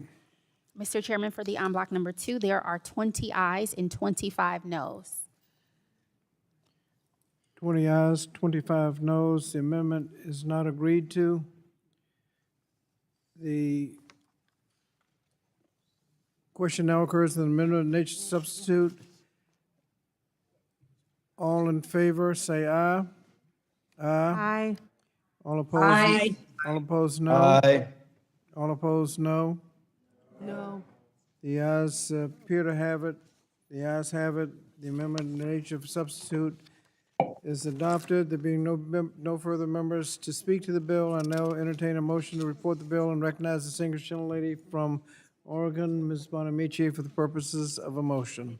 Thank you, Mr. Chairman. I move the Committee on Education and Labor report the bill H.R. 8450 to the House of Representatives with an amendment in the nature of a substitute and with the recommendation that the amendment be agreed to and the bill as amended do pass. The question now occurs on reporting H.R. 8450 as amended to the House with a favorable recommendation. All in favor will say aye. Aye. Aye. Aye. All opposed, no. No. No. Ayes appear to have it. A recorded vote is requested. Clerk will call the roll. Mr. Scott. Scott votes aye. Mr. Scott votes aye. Mr. Grijalva. Mr. Grijalva. Mr. Courtney. Mr. Courtney votes aye. Mr. Sablon. Sablon votes aye. Mr. Sablon votes aye. Ms. Wilson. Ms. Wilson votes aye. Ms. Wilson votes aye. Ms. Bonamici. Bonamici votes aye. Ms. Bonamici votes aye. Mr. Takano. Takano votes aye. Mr. Takano votes aye. Ms. Adams. Adams votes aye. Ms. Adams votes aye. Mr. DeSaulnier. Sonia votes aye. Mr. DeSaulnier votes aye. Mr. Norcross. Norcross votes aye. Mr. Norcross votes aye. Ms. Jayapal. Jayapal votes aye. Ms. Jayapal votes aye. Mr. Morelli. Morelli votes aye. Mr. Morelli votes aye. Ms. Wild. Wild votes aye. Ms. Wild votes aye. Mrs. McBath. McBath votes aye. Mrs. McBath votes aye. Mrs. Hayes. Hayes votes yes. Mrs. Hayes votes yes. Mr. Levin.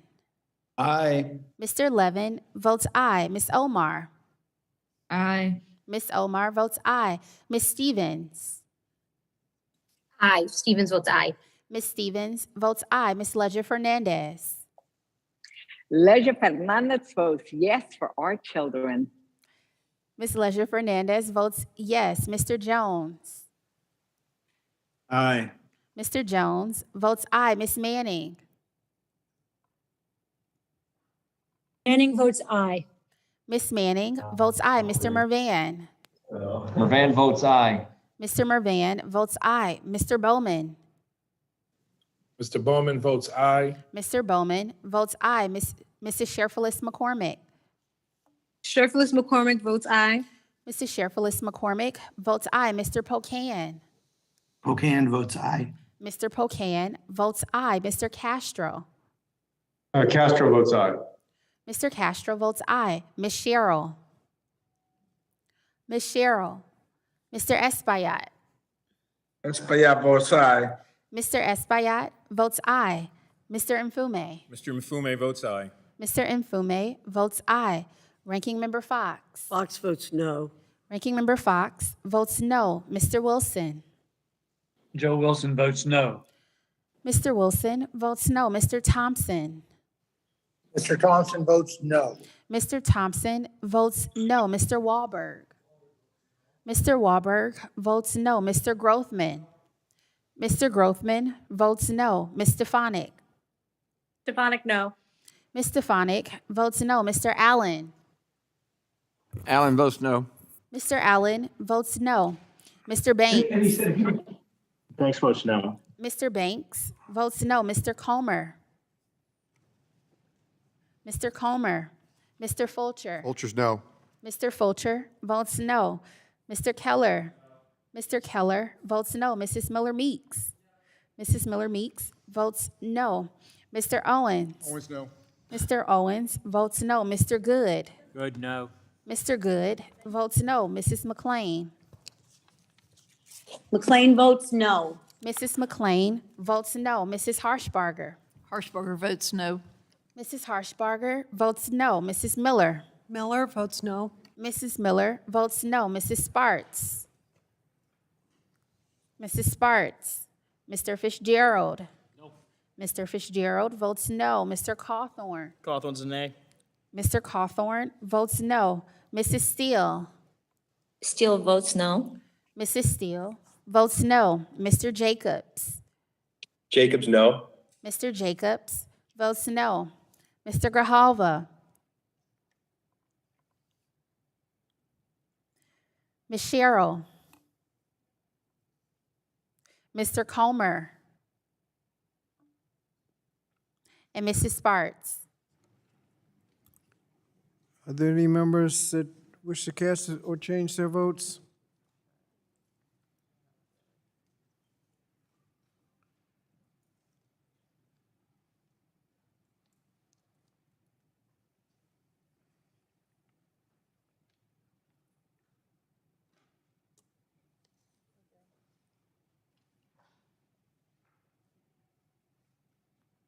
Clerk will report.